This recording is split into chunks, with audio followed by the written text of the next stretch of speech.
Hello friends,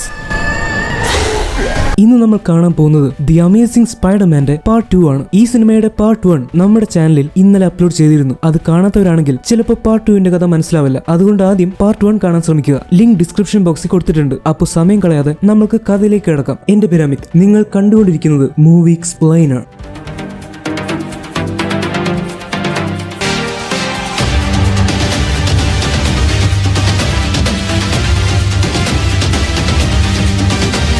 ഒരുപാട് കള്ളന്മാരെ പിടിക്കുന്നുണ്ടെങ്കിലും തന്റെ അങ്കിളിനെ കൊന്ന കള്ളനെ മാത്രം അവൻ ഇതുവരെ കിട്ടിയിട്ടില്ല. എന്തായാലും പീറ്റർ വിട്ടുകൊടുക്കാൻ തീരുമാനിച്ചിട്ടില്ല. അവൻ അവന്റെ അന്വേഷണം തുടർന്നുകൊണ്ടേയിരുന്നു. തന്റെ ശക്തികൾ വീണ്ടും വീണ്ടും കൂട്ടാനായിട്ട് എന്തൊക്കെ ചെയ്യാൻ പറ്റുമെന്നാണ് പീറ്റർ നോക്കുന്നത്. നിങ്ങൾക്ക് അറിയുന്നത് പോലെ പീറ്ററിന്റെ അച്ഛനും ഡോക്ടർ കോണേഴ്സും കൂടി വികസിപ്പിച്ചെടുത്ത ഒരു പ്രത്യേക സംഭവമുണ്ട്. ജനിതക മാറ്റം വരുത്തിയ ചിലന്തികൾ. ആ ചിലന്തികളുടെ വല എന്ന് പറയുന്നത് വളരെ സ്ട്രോങ് ആണ്, ഒരുപാട് പ്രത്യേകതകൾ ഉള്ളതാണ്. അതിന് ബയോ കേബിൾ എന്നാണ് പറയുക. അതിന്റെ കുറച്ച് സാമ്പിളുകൾ നമ്മുടെ പീറ്ററിന്റെ കയ്യിലുണ്ട്. ആ ബയോ കേബിൾ വെച്ച് തനിക്ക് തൂങ്ങിയാടി സഞ്ചരിക്കാൻ പറ്റിയിട്ടുള്ള എന്തെങ്കിലും ഒരു ഡിവൈസ് ഉണ്ടാക്കണമെന്ന് പീറ്റർ തീരുമാനിക്കുകയാണ്. അവൻ ബയോ കേബിൾ കയ്യിലെടുക്കുന്നു. എന്നിട്ട് അവന്റെ വാച്ചും കയ്യിലെടുക്കുകയാണ്. ബയോ കേബിൾ വളരെ ചെറിയ സ്ഥലത്ത് സൂക്ഷിച്ച് വെക്കാൻ പറ്റും. പക്ഷേ അത് ഉപയോഗിച്ച് തുടങ്ങുകയാണെങ്കിൽ തീരാൻ കുറെ സമയമെടുക്കും. അതാണ് ഈ ബയോ കേബിളിന്റെ പ്രത്യേകത. ചുരുക്കി പറഞ്ഞാൽ പീറ്റർ ഉണ്ടാക്കിക്കൊണ്ടിരിക്കുന്നത് ഒരു വെബ് ഷൂട്ടറാണ്. അതായത് അവൻ ആവശ്യമുള്ളപ്പോൾ അവന്റെ കയ്യിൽ നിന്ന് വല വിടാൻ പറ്റണം. അങ്ങനെ ബിൽഡിങ്ങുകളുടെ മുകളിൽ കൂടെ വെബ് ഷൂട്ട് ചെയ്ത് വേഗത്തിൽ തൂങ്ങിയാടി സഞ്ചരിക്കാൻ പറ്റണം. ഇതാണ് പീറ്ററിന്റെ ആഗ്രഹം. എന്തായാലും വെബ് ഷൂട്ടർ ഉണ്ടാക്കി കഴിഞ്ഞപ്പോൾ പീറ്റർ അതൊന്ന് ടെസ്റ്റ് ചെയ്യാൻ തന്നെ തീരുമാനിച്ചു. അവൻ നേരെ വലിയൊരു ബിൽഡിങ്ങിന്റെ മുകളിൽ കയറി നിൽക്കുവാണ്. എന്നിട്ട് അതിന്റെ മുകളിൽ കയറി കുറെ അഭ്യാസമൊക്കെ കാണിച്ചു കഴിഞ്ഞ് നേരെ താഴേക്ക് ഒരു ചാട്ടം ചാടി. ഇപ്പൊ നേരെ താഴെ ചെന്ന് വീഴുകയാണെങ്കിൽ അതോടെ പീറ്ററിന്റെ പണി തീരുമായിരിക്കും. എന്നാലും പീറ്ററിന് അവന്റെ കഴിവിലും ബുദ്ധിയിലും വിശ്വാസമുണ്ട്. അവൻ കയ്യിൽ കെട്ടിയിരിക്കുന്ന വെബ് ഷൂട്ടർ സ്റ്റാർട്ട് ചെയ്ത് നോക്കുവാണ്. നടുവിലുള്ള 2 വിരൽ വെച്ച് നിൽക്കുവാണെങ്കിൽ ആ വെബ് ഷൂട്ടറിൽ നിന്ന് വല നേരെ പുറത്തേക്ക് തെറിച്ചു പോകും. അതെവിടെയെങ്കിലും ചെന്ന് ഒട്ടിപ്പിടിക്കും. പീറ്ററിന് സുഖമായിട്ട് അതിൽ തൂങ്ങിയാടി പോകാനും പറ്റും. എന്തായാലും പീറ്റർ ആ വലയിൽ പിടിച്ച് തൂങ്ങിയാടി നേരെ താഴേക്ക് എത്തുവാണ്. എന്തായാലും പീറ്റർ ഈ പകൽ സമയത്ത് ഇത് ചെയ്തത് ശരിയായില്ല.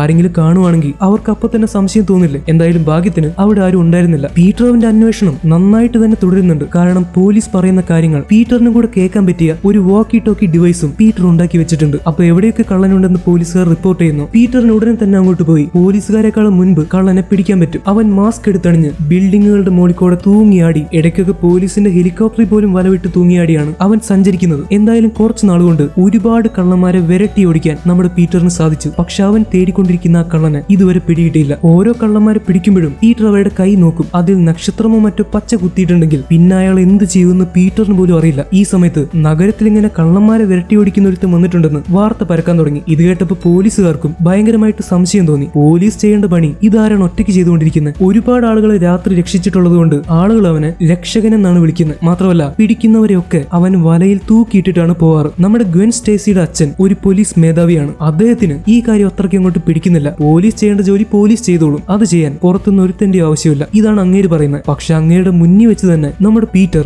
2 കള്ളന്മാരെ തൂക്കിയിട്ടിട്ട് പോയി. പീറ്ററിന്റെ മുഖം ആർക്കും കാണാൻ പറ്റുന്നില്ലെങ്കിലും മുഖം മൂടി അണിഞ്ഞ് ഇങ്ങനെ കള്ളന്മാരെയൊക്കെ പിടിച്ച് നല്ല സ്റ്റൈലായിട്ട് വലവിട്ട് തൂങ്ങിയാടി പോകുന്ന ഒരുത്തന് എല്ലാവർക്കും ഇഷ്ടപ്പെട്ടു. അവരവനെ ഒരു ഹീറോ ആയിട്ട് കാണാൻ തുടങ്ങി. ഗ്വെൻ സ്റ്റേസിയുടെ അച്ഛന് ഇത് അത്രയ്ക്ക് അങ്ങോട്ട് പിടിക്കുന്നില്ല. എന്തായാലും പീറ്റർ വേറൊരു കാര്യം കൂടി ആലോചിക്കുവാണ്. ഇവന്റെ കയ്യിൽ ഇപ്പം മാസ്ക് മാത്രമേ ഉള്ളൂ. ഇങ്ങനെ പോകുന്ന സമയത്ത് അവന്റെ ഷർട്ടുകൾ ഒരുപാട് കീറാറുണ്ട്. പിന്നെ അവൻ ഈസി ആയിട്ട് ഫൈറ്റ് ചെയ്യാനും സാധിക്കുന്നില്ല. അതുകൊണ്ട് ശരീരത്തിൽ നന്നായിട്ട് ഒട്ടിക്കിടക്കുന്ന, പെട്ടെന്നൊന്നും കീറാത്ത, നന്നായിട്ട് വലിയുന്ന ഒരു സ്യൂട്ടാണ് പീറ്ററിന് വേണ്ടത്. അവൻ നെറ്റി നോക്കിയപ്പോൾ സ്പാൻഡെക്സ് എന്ന് പറയുന്ന തുണി വെച്ചാണ് ഓട്ടത്തിലും ചാട്ടത്തിലും മറ്റുമൊക്കെ പങ്കെടുക്കുന്നവർ സ്യൂട്ട് ഉണ്ടാക്കാറ്. അപ്പോൾ ആ തുണി വെച്ച് തന്നെ തന്റെ സ്യൂട്ട് ഉണ്ടാക്കാമെന്ന് പീറ്റർ തീരുമാനിക്കുവാണ്. അവന്റെ സ്കൂളിൽ കൂടെ നടന്നു പോകുമ്പോൾ തന്നെ പറ്റിയുള്ള ചർച്ചകൾ എല്ലാവരും പറയുന്നത് പീറ്റർ കേൾക്കുന്നുണ്ട്. പക്ഷെ അത് പീറ്റർ ആണെന്ന് മാത്രം ഒരുത്തം പോലും വിചാരിക്കുന്നില്ല. അങ്ങനെ കുറച്ച് നാൾക്കുള്ളിൽ പീറ്റർ ഒരു നല്ല വെബ് ഷൂട്ടറും ഒരു അടിപൊളി സ്യൂട്ടും അവന് വേണ്ടി ഉണ്ടാക്കുവാണ്. അതാണ് നമ്മളിപ്പോ കാണാൻ പോകുന്നത്. Yes, the amazing Spiderman. അവനിപ്പോ ഈ നഗരത്തിന്റെ കാവൽക്കാരൻ എന്നാണ് അറിയപ്പെടുന്നത്. പക്ഷെ എന്തൊക്കെ സ്പൈഡർമാൻ ആണെന്ന് പറഞ്ഞാലും അവനിപ്പോഴും അങ്കിൾ ബെന്നിന്റെയും ആന്റിയുടെയും പീറ്റർ പാർക്കർ തന്നെയാണ്. ആന്റി അവനെ കോൾ ചെയ്തിട്ട് ഇന്ന് രാത്രി വരുമ്പോ കറി വെക്കാൻ വേണ്ടിയിട്ടുള്ള മുട്ട വാങ്ങിക്കൊണ്ടുവരണമെന്ന് പറയുന്നുണ്ട്. പീറ്റർ അത് സമ്മതിക്കുകയും ചെയ്യുന്നു. സീൻ ചേഞ്ച് ആവുന്നു. ഇപ്പൊ രാത്രി സമയമാണ്. നിർത്തിയിട്ടിരിക്കുന്ന ഒരു കാറിലേക്ക് ഒരു കള്ളം വന്ന് കയറുവാണ്. അയാൾ കാർ മോഷ്ടിച്ച് പെട്ടെന്ന് അവിടെ നിന്ന് പോകാൻ ഒരുങ്ങി. പക്ഷെ അപ്പോഴാണ് അവിടെ പിന്നിൽ നേരത്തെ വന്നിരിക്കുന്ന പീറ്റർ കള്ളനോട് പറയുന്നത്, ഹേയ്, വേറൊരാളുടെ കാർ എടുത്തുകൊണ്ട് പോവാൻ ഇത്ര ഇഷ്ടമാണോ നിനക്ക്?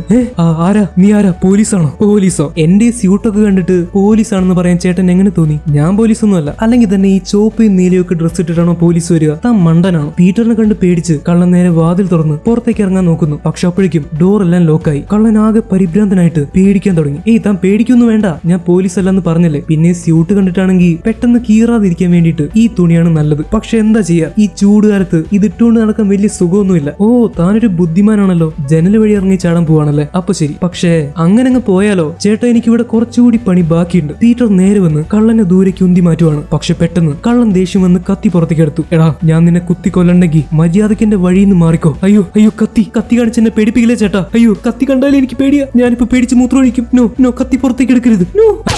അയ്യോ, എന്റെ കൈ ചുമരിൽ ഒട്ടിപ്പിടിച്ചു. എന്താണോ ഇത്? അതെന്താന്ന് ചോദിച്ചാൽ ഞാനിപ്പോ എങ്ങനെ പറയാ? പറഞ്ഞാലും തനിക്ക് മനസ്സിലാവാനൊന്നും പോകുന്നില്ല. ഇതൊരു തരം വലയാണ്. ഇത് ഞാൻ തന്നെ ഉണ്ടാക്കിയതാ. ഇതിങ്ങനെ ആവശ്യമുള്ള സമയത്ത് നന്നായിട്ട് ഉപയോഗിക്കാൻ പറ്റും.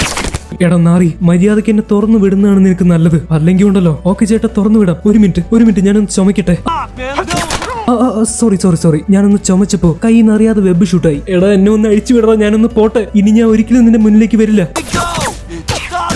ഏയ് ചേട്ടൻ അങ്ങനെ പറയരുത്. നല്ല രസമില്ല ഇങ്ങനെ നിൽക്കാൻ. ഇനി മിണ്ടിയ ഞാൻ ആ തൊള്ള അടച്ചു വെക്കും. എടാ കുട്ട, എന്നെ ഒന്ന് അഴിച്ചു വിടറാ. ഞാൻ ഇനി ഒരു പ്രശ്നം ഉണ്ടാക്കില്ല. ഒരു മിനിറ്റ് ചേട്ടാ, ഞാൻ ആ കൈ ഒന്ന് നോക്കിക്കോട്ടെ. എന്നിട്ട് ഞാൻ ചേട്ടന്റെ കാര്യത്തിൽ ഒരു തീരുമാനം ഉണ്ടാക്കാം. ഓ അപ്പൊ നീയുമല്ല. എന്തോന്നും മിണ്ടാത്തെ? ഓ ശ്വാസം മുട്ടുന്നുണ്ടല്ലേ? ചേട്ടൻ ഒരു മിനിറ്റ് ഒന്ന് അനങ്ങാതെ നിൽക്ക്. ഇപ്പൊ ശരിയാക്കി തരാം. ഇനി ശ്വാസം വലിച്ചോ. പക്ഷെ അപ്പോഴേക്കും അവിടേക്ക് പോലീസുകാർ പാഞ്ഞെത്തുവാണ്. ഹേയ്, അങ്ങനെ പോലീസ് വന്നല്ലോ. ദേ, നിങ്ങൾ എന്നോട് താങ്ക്സ് പറഞ്ഞു പറ്റൂ. ഞാൻ നിങ്ങളുടെ പണി വളരെ ഈസി ആക്കി തന്നിട്ടുണ്ട്. ദേ, കള്ളനെ പിടിച്ച് വലയിൽ ഒട്ടിച്ചു വെച്ചിട്ടുണ്ട്. നിങ്ങൾ ജസ്റ്റ് പിടിച്ചിട്ട് പോയാൽ മാത്രം മതി. എവിടെ? താങ്ക്സ് ഒന്നും കേട്ടില്ല. ഹേയ്, ആരാടാ നീ? ഹാൻഡ്സപ്പാ. ഒരു കള്ളനെ പിടിച്ചു തന്നിട്ട് ഇങ്ങനെയാണോ പെരുമാറേണ്ടത്? ഇത്രയ്ക്ക് ചീപ്പായിരുന്നു പോലീസ്. മര്യാദയ്ക്ക് ഹാൻഡ്സപ്പായി നിൽക്കാനല്ലേ പറഞ്ഞേ? ഇല്ലെങ്കിൽ ഞാൻ വെടിവെക്കും. Okay hands up. ഇതെന്താ കുട്ടികളിയാ? ഞാൻ ഈ മാസ്ക് ഇട്ട് വന്നിരിക്കുന്നത് വെറുതെ അല്ല.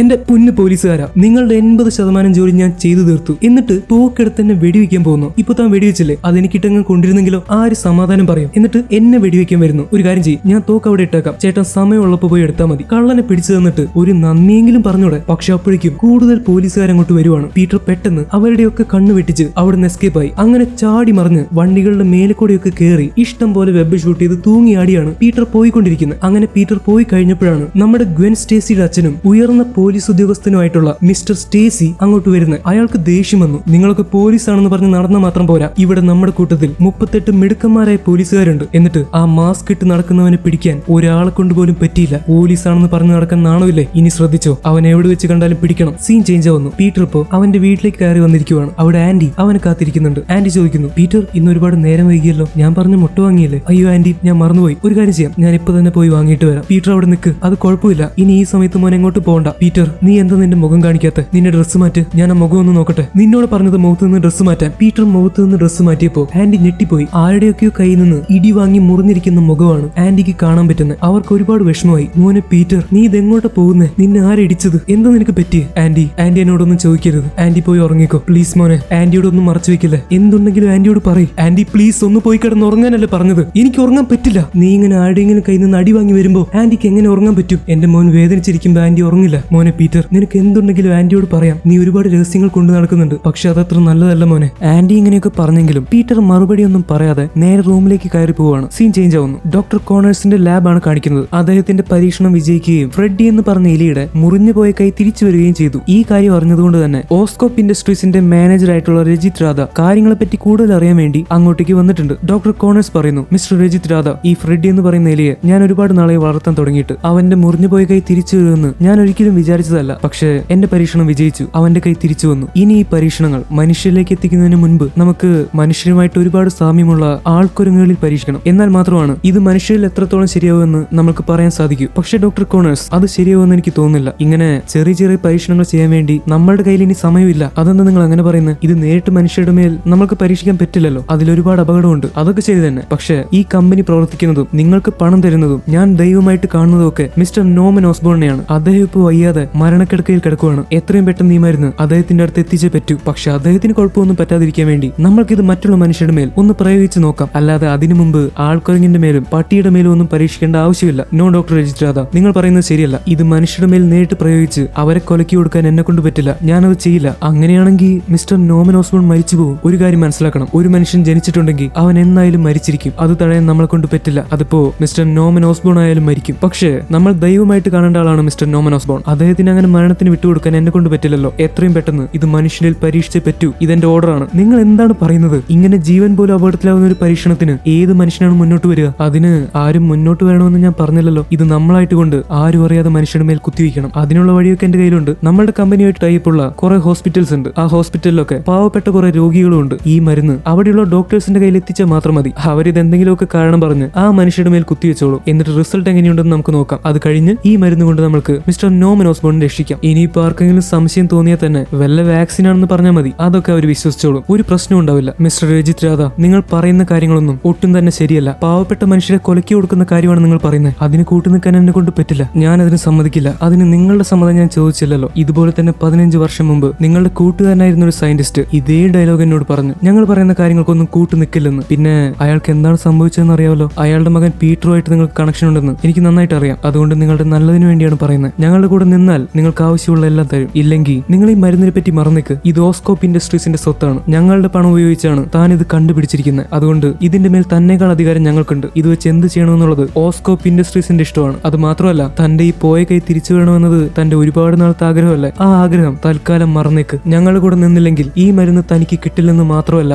ഇത് കണ്ടുപിടിച്ച ആൾക്കാരുടെ കൂട്ടത്തിൽ തന്റെ പേര് ചേർക്കാനും പോകുന്നില്ല. മനസ്സിലായോ? ഇനി ഡോക്ടർ കോണേഴ്സിന് ഒന്ന് ആലോചിച്ച് ഉത്തരം പറയാം. ഞങ്ങളുടെ കൂടെ കൂടുന്നോ അതോ ഇല്ല? നിങ്ങൾ എന്തൊക്കെ പറഞ്ഞാലും ഞാൻ ഇതിന് കൂട്ടു നിൽക്കില്ല. ഓക്കെ, എന്നാ നിങ്ങളുടെ ഈ മരുന്ന് ഇനി ഞങ്ങൾക്ക് സ്വന്തം. പിന്നെ തന്റെ ആ കൈ ഇനി തിരിച്ചു വരാൻ പോകുന്നില്ല. ഡോക്ടർ കോണേഴ്സിന്റെ ഓസ്കോപ്പ് ഇൻഡസ്ട്രീസിലെ ജോലി കഴിഞ്ഞു. നിങ്ങളെ പിരിച്ചുവിട്ടിരിക്കുന്നു. നാളെ രാവിലെ ആവുമ്പോഴേക്കും പെട്ടിയും കിടക്കിയൊക്കെ എടുത്ത് പിന്നെ ആ ഫ്രെഡി എന്ന് പറയുന്ന എലിയുണ്ടല്ലോ, അതിനെയും കൂടി എടുക്കാൻ മറക്കണ്ട. എല്ലാം കൂടി ഇവിടുന്ന് സ്ഥലം കാലിയാക്കി വെക്കണം. ഈ പരിസരത്ത് പോലും കണ്ടുപോരുത്. മനസ്സിലായല്ലോ? അങ്ങനെ പറഞ്ഞ് ഡോക്ടർ രജിത് രാധ പോയി. ഈ മരുന്ന് കൊണ്ട് സാധാരണക്കാരായ ജനങ്ങളുടെ മേൽ അവരറിയാതെ ഹോസ്പിറ്റലുകളിൽ വെച്ച് കുത്തിവെക്കാനാണ് ഇയാളുടെ പ്ലാൻ. പക്ഷെ അങ്ങനെ ചെയ്താൽ അത് ആ ജനങ്ങൾക്ക് ആപത്താണ്. ചിലപ്പോൾ അവർ മരിച്ചു പോകും, അല്ലെങ്കിൽ എന്തും സംഭവിക്കാം. ഇതൊക്കെ അറിയുന്നത് കൊണ്ടാണ് ഡോക്ടർ കോണേഴ്സ് അതിന് സമ്മതിക്കില്ലെന്ന് പറയുന്നത്. അതേ ഒരു നല്ല മനുഷ്യനാണ്. സീൻ ചേഞ്ച് ആവുന്നു. ഇപ്പൊ നമ്മുടെ പീറ്റർ പാക്കർ മിഡ് ടൗൺ ഹൈസ്കൂളിൽ വലിയ സന്തോഷമൊന്നും ഇല്ലാതെ ഇങ്ങനെ നടന്നു വന്നുകൊണ്ടിരിക്കുകയാണ്. ഇത് കാണുന്ന ഗ്വെൻ സ്റ്റേസി അവന്റെ അടുത്തേക്ക് ഓടി വരുന്നു. അവിടേക്ക് വന്നു കഴിഞ്ഞപ്പോഴാണ് പീറ്ററിന്റെ മുഖത്തൊക്കെ ഒരുപാട് മുറിവുള്ളതുപോലെ ഗ്വെൻ സ്റ്റേസി ശ്രദ്ധിക്കുന്നത്. എന്തായാലും ഈ മുറിവൊക്കെ വെച്ചുകൊണ്ടിരിക്കാതെ എത്രയും പെട്ടെന്ന് ഹോസ്പിറ്റലിൽ പോകണമെന്നൊക്കെ ഗ്വെൻ പീറ്ററിനോട് പറയുന്നുണ്ട്. അത് കഴിഞ്ഞിട്ട് ഗ്വെൻ പീറ്ററിനെ തന്റെ വീട്ടിലേക്ക് ഡിന്നർ കഴിക്കാൻ വേണ്ടി ക്ഷണിക്കുവാണ്. ഇന്ന് രാത്രി 8 മണിക്ക്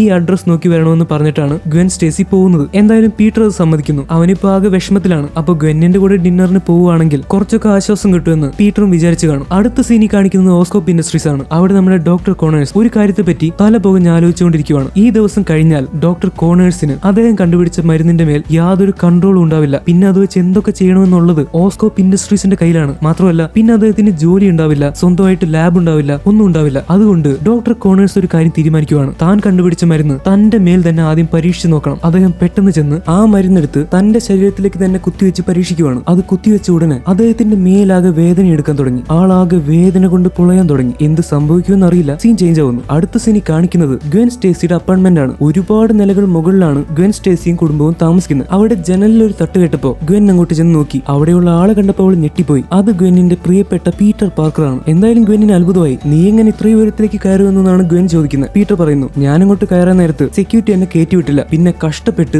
ഈ ബിൽഡിങ്ങിന്റെ പൈപ്പ് ലൈനിൽ കൂടെ വലിഞ്ഞു കയറി വരേണ്ടി വന്നു. ആകെ വയ്യാതെയായി. എന്തായാലും പീറ്റർ ഉള്ളിലേക്ക് കയറി. രണ്ടുപേർക്കും പരസ്പരം കണ്ടപ്പോൾ ഒരുപാട് സന്തോഷമായി. രണ്ടുപേരും ലവിലാണല്ലോ. അങ്ങനെ പീറ്റർ പെട്ടെന്ന് ചുറ്റും നോക്കി. തന്റെ കാമുകിയുടെ റൂമല്ലേ, നന്നായിട്ടൊന്ന് നോക്കണം. അപ്പൊ ഗ്വെൻ ആണെങ്കിൽ അവിടെയുള്ള എല്ലാ സാധനങ്ങളും നന്നായിട്ട് അടുക്കി പെറുക്കിയാണ് വെച്ചിരിക്കുന്നത്. നല്ല അടുക്കും ചിട്ടയോടെ ബുക്കുകളും ഡ്രസ്സുകളും എല്ലാം നൈസ് ആയിട്ട് വെച്ചിട്ടുണ്ട്. എന്തായാലും റൂം കാണാൻ നല്ല ഭംഗിയുണ്ടെന്ന് പറയുമ്പോൾ ഗ്വെന്നിന് സന്തോഷമായി. അങ്ങനെ അവരിങ്ങനെ പരസ്പരം നോക്കി നിൽക്കുമ്പോഴാണ് പീറ്റർ ഒരു കാര്യം ആലോചിച്ചത്. അവൻ ഗ്വെന്നിന് കൊടുക്കാൻ വേണ്ടി കുറച്ച് പൂക്കൾ കൊണ്ടുവന്നിട്ടുണ്ട്. അവൻ പെട്ടെന്ന് ബാഗിൽ നിന്ന് ഫ്ലവേഴ്സ് എടുത്ത് ഗ്വെന്നിന്റെ കയ്യിലേക്ക് കൊടുക്കുവാണ്. അത് കണ്ടപ്പോ ഗ്വെന്നിന് ഭയങ്കര സന്തോഷമായി. കാര്യം ആ പൂക്കളൊക്കെ കേറി വരുന്നതിന്റെ ഇടയ്ക്ക് ആകെ കേടായി. ഇതിന് പീറ്റർ സോറി പറയുന്നുണ്ട്. പക്ഷെ ഗ്വെൻ പറയുന്നത് എന്താന്ന് വെച്ചാൽ പൂക്കൾ കേടായെങ്കിലും പീറ്റർ തനിക്ക് വേണ്ടി അത് കൊണ്ടുവന്നല്ലോ, അത് തന്നെ വലിയ കാര്യം. അങ്ങനെ അവർക്ക് രണ്ടുപേർക്കും ഭയങ്കര സന്തോഷമായിട്ട് ഇങ്ങനെ കണ്ണും നോക്കി നിൽക്കുവാണ്. ആ സമയത്താണ് ഗ്വെൻ ഒരു കാര്യം ചോദിക്കുന്നത്. പീറ്റർ, നീ ഇന്ന് സ്യൂട്ട് ഇടാൻ മറന്നുപോയോ? ഇത് കേട്ടപ്പോ പീറ്ററിന് പേടിയായി. ഗ്വെൻ ഏത് സ്യൂട്ടിന്റെ കാര്യമായിരിക്കും പറയുന്നത്? ഒരുപക്ഷെ സ്പൈഡർമാൻ സ്യൂട്ടിന്റെ കാര്യമായിരിക്കുമോ? അതിന്റെ അർത്ഥം ഗ്വെൻ ഞാൻ സ്പൈഡർമാൻ ആണെന്നുള്ള കാര്യം അറിഞ്ഞോ? ഇങ്ങനെ പേടിച്ച് നിൽക്കുമ്പോഴാണ് ഗ്വെൻ ഉള്ള കാര്യം പറയുന്നത്. എന്ത് പറ്റി പീറ്റർ? ഞാൻ ഉദ്ദേശിച്ചത്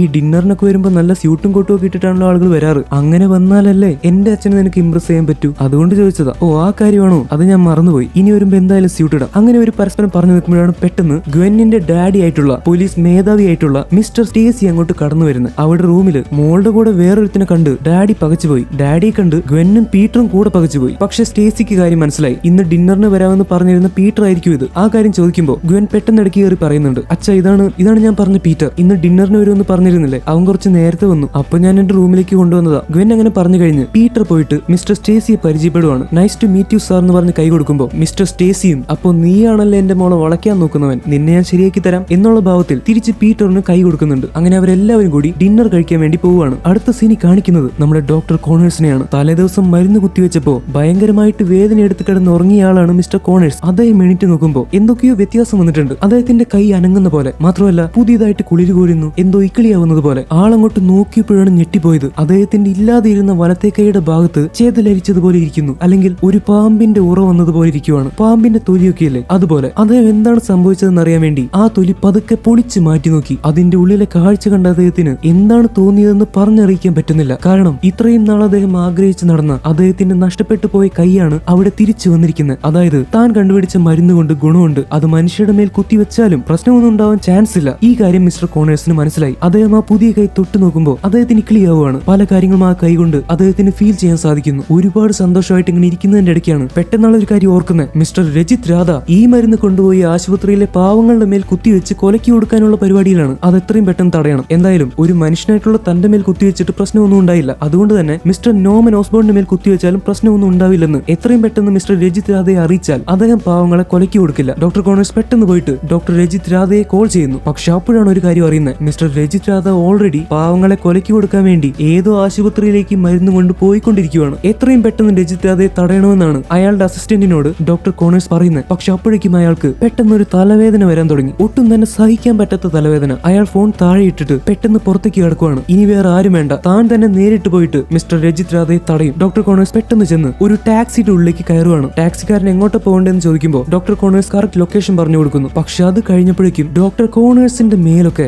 ആകെ മാറാൻ തുടങ്ങി. ഇത്രയും നേരം മനുഷ്യന്റെ പോലെ ഇരുന്ന ആ പുതിയ കൈ ഇപ്പൊ രൂപത്തിൽ മാറാൻ തുടങ്ങിയിരിക്കുവാണ്. അതൊരു മുതലയുടെ കൈ പോലെ, അല്ലെങ്കിൽ ഒരു വലിയ പല്ലിയുടെ കൈ പോലെയായി മാറാൻ തുടങ്ങി. മാത്രമല്ല കഴിഞ്ഞ ദിവസം സംഭവിച്ചതുപോലെ അദ്ദേഹത്തിന്റെ മനസ്സിന്റെ കൺട്രോളൊക്കെ നഷ്ടപ്പെടാൻ തുടങ്ങി. എത്രയും പെട്ടെന്ന് വണ്ടി എടുത്ത് പോകണമെന്നാണ് ഡോക്ടർ കോണേഴ്സ് ടാക്സിക്കാരനോട് പറയുന്നത്. പക്ഷെ അയാൾ വണ്ടി എടുക്കാതെ ഓരോ കാര്യങ്ങൾ ചോദിക്കാൻ തുടങ്ങി. മിസ്റ്റർ തനിക്ക് കുഴപ്പമൊന്നുമില്ലല്ലോ, താൻ എന്തെങ്കിലും കിടന്ന് വിറയ്ക്കുന്ന വല്ല കഞ്ചാവ് സ്റ്റഫ് അടിച്ചു കയറ്റിയിട്ടാണോ വന്നിരിക്കുന്നത്, ഇങ്ങനെയൊക്കെ ചോദിക്കുന്ന കേട്ടപ്പോ ഡോക്ടർ കോണേഴ്സിന് അങ്ങോട്ട് ദേഷ്യം വന്നു. ദേഷ്യം വന്നെന്ന് പറയാൻ പറ്റില്ല, ഈ മരുന്ന് കുത്തിവെച്ചത് കൊണ്ട് തന്നെ അയാൾക്ക് ദേഷ്യം ഓട്ടോമാറ്റിക് ആയിട്ട് വന്നുകൊണ്ടിരിക്കുവാണ്. ഇതൊക്കെ ആ മരുന്നിന്റെ സൈഡ് എഫക്ട്സ് ആണ്. മര്യാദയ്ക്ക് വണ്ടി എടുത്ത് ഞാൻ പറഞ്ഞ സ്ഥലത്തേക്ക് പോയിട്ടില്ലെങ്കിൽ നിന്റെ ശവം താഴെ കിടക്കുമെന്നാണ് ഡോക്ടർ കോണേഴ്സ് ടാക്സിക്കാരനോട് പറയുന്നത്. അപ്പോഴേക്കും അദ്ദേഹത്തിന്റെ മുഖവും ആകെ കൂടി മാറാൻ തുടങ്ങിയിട്ടുണ്ടായിരുന്നു. ഇതൊക്കെ കണ്ടപ്പോൾ ടാക്സി ഡ്രൈവർ പേടിച്ചു പോയി. അയാൾ ഓക്കെ എന്ന് പറഞ്ഞ് പെട്ടെന്ന് ടാക്സി എടുത്ത് കോണേഴ്സിന് പോകേണ്ട സ്ഥലത്തേക്ക് പോവാണ്. ചില കാര്യങ്ങൾ ഇങ്ങനെ പറയേണ്ട പോലെ തന്നെ പറയണം. സീൻ ചേഞ്ച് ആവുന്നു. ഇപ്പൊ നമ്മുടെ പീറ്ററും ഗ്വെൻ സ്റ്റേസിയും മിസ്റ്റർ സ്റ്റേസിയും അങ്ങയുടെ ഫാമിലിയും ഒക്കെ കൂടിയിരുന്ന് നല്ല അടിപൊളിയായിട്ട് ഡിന്നർ കഴിച്ചുകൊണ്ടിരിക്കുകയാണ്. ഇത്രയ്ക്ക് സൂപ്പർ ആയിട്ടുള്ള ഡിന്നർ ഒന്നും പീറ്റർ ഇതിനു മുമ്പ് കഴിച്ചിട്ടില്ല. അതുകൊണ്ട് തന്നെ അവിടെ വെച്ചിരിക്കുന്ന മീൻ പൊരിച്ചതൊക്കെ എങ്ങനെയാണ് കഴിക്കേണ്ടതെന്ന് പീറ്ററിന് മനസ്സിലാവുന്നില്ല. അതായത് വലിയ വീട്ടിലെ ആളുകളൊക്കെ കഴിക്കുന്നതിനൊക്കെ എന്തോ പ്രത്യേകതയുണ്ട്. കത്തിയെടുത്ത് മുറിച്ച് ഫോർക്ക് കൊണ്ട് കുത്തി അങ്ങനെയൊക്കെയാണ് അവർ കഴിക്കുന്നത്. ടേബിൾ മാനേഴ്സ് എന്നൊക്കെയാണ് പറയുന്നത്. സത്യത്തിൽ അതിന്റെയൊക്കെ വല്ല ആവശ്യമുണ്ടോ? എന്തായാലും കഴിക്കാനുള്ളതല്ലേ, എന്നാ പിന്നെ ഇഷ്ടമുള്ള പോലെ അങ്ങോട്ട് കഴിച്ചാൽ പോരെ. എന്തായാലും പീറ്റർ ഇവരുടെ മുന്നിൽ വില പോകാൻ പാടില്ലല്ലോ എന്ന് വിചാരിച്ച് എന്തൊക്കെയോ ചെയ്ത് കഴിക്കാൻ നോക്കുന്നുണ്ട്. പക്ഷെ ഫാമിലിക്ക് മനസ്സിലായി പീറ്ററിന് ഇത് കഴിച്ച് ശീലമില്ലെന്ന്. അതുകൊണ്ട് മിസ്റ്റർ സ്റ്റേസിയുടെ ചെറിയ രണ്ട് മക്കൾ തന്നെ ചെന്ന് പീറ്ററിന് അത് എങ്ങനെയാണ് കഴിക്കേണ്ടതെന്ന് പഠിപ്പിച്ചു കൊടുക്കുന്നു. എന്തവസ്ഥയാണല്ലേ ഇത്. ഗ്വെൻ പീറ്ററിനെ തന്റെ ഡാഡിയെ കാണിച്ച് ഇംപ്രസ് ചെയ്യാനാണ് ശ്രമിച്ചുകൊണ്ടിരിക്കുന്നത്. പക്ഷെ തുടക്കം തന്നെ പാളിപ്പോയി. ഈ സമയത്താണ് മിസ്റ്റർ സ്റ്റേസിയുടെ മകൻ അങ്ങേരോട് ഒരു കാര്യം ചോദിക്കുന്നത്. ഡാഡി, ഇന്നത്തെ ദിവസം എങ്ങനെയുണ്ടായിരുന്നു? ഇന്ന് എത്ര കള്ളന്മാരെ പിടിച്ചു? അത് മാത്രമല്ല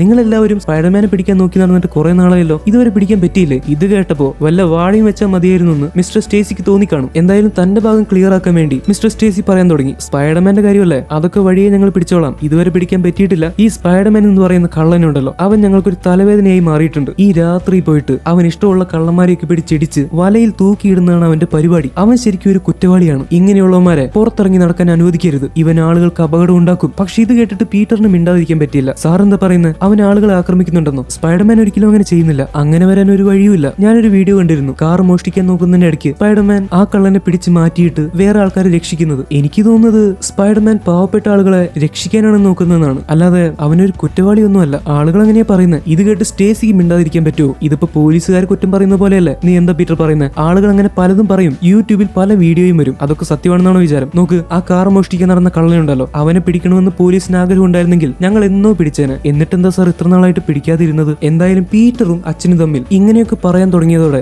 ഗ്വെൻ സ്റ്റേസിക്ക് ഒരു കാര്യം മനസ്സിലായി, ഇന്ന് രണ്ടുപേരും തമ്മിൽ വഴക്കാവും. അച്ഛനും വിട്ടുകൊടുക്കില്ല, പീറ്ററും വിട്ടുകൊടുക്കില്ല. ലാസ്റ്റ് പീറ്റർ അച്ഛന്റെ കയ്യിൽ നിന്ന് അടി വാങ്ങിച്ചിട്ട് പോകും. അതോടെ ഇവരുടെ റിലേഷൻഷിപ്പിന്റെ കാര്യത്തിൽ ഒരു തീരുമാനമാവും. മിസ്റ്റർ സ്റ്റേസി പറയാൻ തുടങ്ങി, നോക്കൂ പീറ്റർ, ഞാൻ പറഞ്ഞ പോലെ ഈ കാർ മോഷ്ടിച്ച കള്ളനെ ഞങ്ങൾക്ക് വേണമെങ്കിൽ എന്നെ പിടിക്കാമായിരുന്നു, പക്ഷെ ഞങ്ങൾ പിടിച്ചില്ല. അതിന്റെ കാരണം അതിനെയാണ് സ്ട്രാറ്റജി എന്ന് പറയുക. അത് പോലീസുകാരുടെ ഒരു പ്ലാൻ ആണ്. നിനക്ക് മനസ്സിലാവുമെന്ന് അറിയില്ല. ഈ കാർ മോഷ്ടാവിനെ നേരത്തെ പിടിച്ചാൽ പല പ്രശ്നങ്ങളും ഉണ്ട്. അതേസമയം അവനെ പിടിക്കാതെ അവനെ പോലീസുകാർ നിരീക്ഷിക്കുകയാണെങ്കിൽ അവനെ കൂടെ അവന്റെ കൂട്ടുകാരായിട്ടുള്ള ഒരുപാട് കള്ളന്മാരെ ഞങ്ങൾക്ക് പിടിക്കാൻ പറ്റും. അങ്ങനെ ഞങ്ങൾ ഒരുപാട് പേരെ പിടിച്ചുകൊണ്ടിരിക്കുവായിരുന്നു. ആ സമയത്താണ് സ്പൈഡർമാൻ ആ കാർ മോഷ്ടാവിനെ പിടിച്ചത്. ഇനി എന്താ ഉണ്ടാവുക? ആ കാർ മോഷ്ടാവ് ജയിലിൽ കിടക്കുകയാണ്. ഇനി എങ്ങനെ ഞങ്ങൾ അവനെ ഫോളോ ചെയ്ത് അവന്റെ കൂട്ടുകാരായിട്ടുള്ള കള്ളന്മാരെ പിടിക്കും? അപ്പൊ മനസ്സിലായില്ലേ, പോലീസുകാർ അത്ര മണ്ടന്മാരൊന്നുമല്ല. പക്ഷെ സർ, ഈ കാര്യമൊന്നും ഒരുപക്ഷെ സ്പൈഡർമാൻ അറിയുന്നുണ്ടാവില്ല. അവൻ എങ്ങനെയെങ്കിലും ആളുകളെ രക്ഷണമെന്ന് മാത്രമാണ് വിചാരിക്കുന്നതെങ്കിലോ? അങ്ങനെയോ ആയിക്കൂടെ? അല്ല പീറ്റർ, നീ പറയുന്ന കേട്ട നിനക്ക് സ്പൈഡർമാനെ പറ്റി കുറെ അറിയാമെന്ന് തോന്നുമല്ലോ. നിങ്ങൾ തമ്മിൽ വല്ല ബന്ധമുണ്ടോ? ശരിക്കും നീ ആരുടെ സൈഡാ? ഞങ്ങളുടെ സൈഡോ അതോ സ്പൈഡർമാന്റെ സൈഡോ? നോ സർ, നോ, ഞാൻ ആരുടെയും സൈഡല്ല. ഞാൻ യൂട്യൂബിൽ ആ വീഡിയോ കണ്ടെന്ന് പറഞ്ഞല്ലോ, അതിൽ നിന്ന് എനിക്ക് മനസ്സിലായ കാര്യങ്ങൾ മാത്രമാണ് ഞാൻ പറഞ്ഞത്. അതെ, ഇനിയിപ്പോ പോലീസിന്റെ ആവശ്യമില്ല. യൂട്യൂബിൽ വീഡിയോ ഉണ്ടല്ലോ, ആളുകൾ പലതും പറയുന്നുണ്ടല്ലോ, അപ്പൊ അതായിരിക്കും സത്യം എന്ന് വിചാരിച്ച് നമുക്ക് അങ്ങനെ മുന്നോട്ട് പോവാം. നിയമത്തിന്റെ ആവശ്യമില്ല, പോലീസിന്റെ ആവശ്യമില്ല,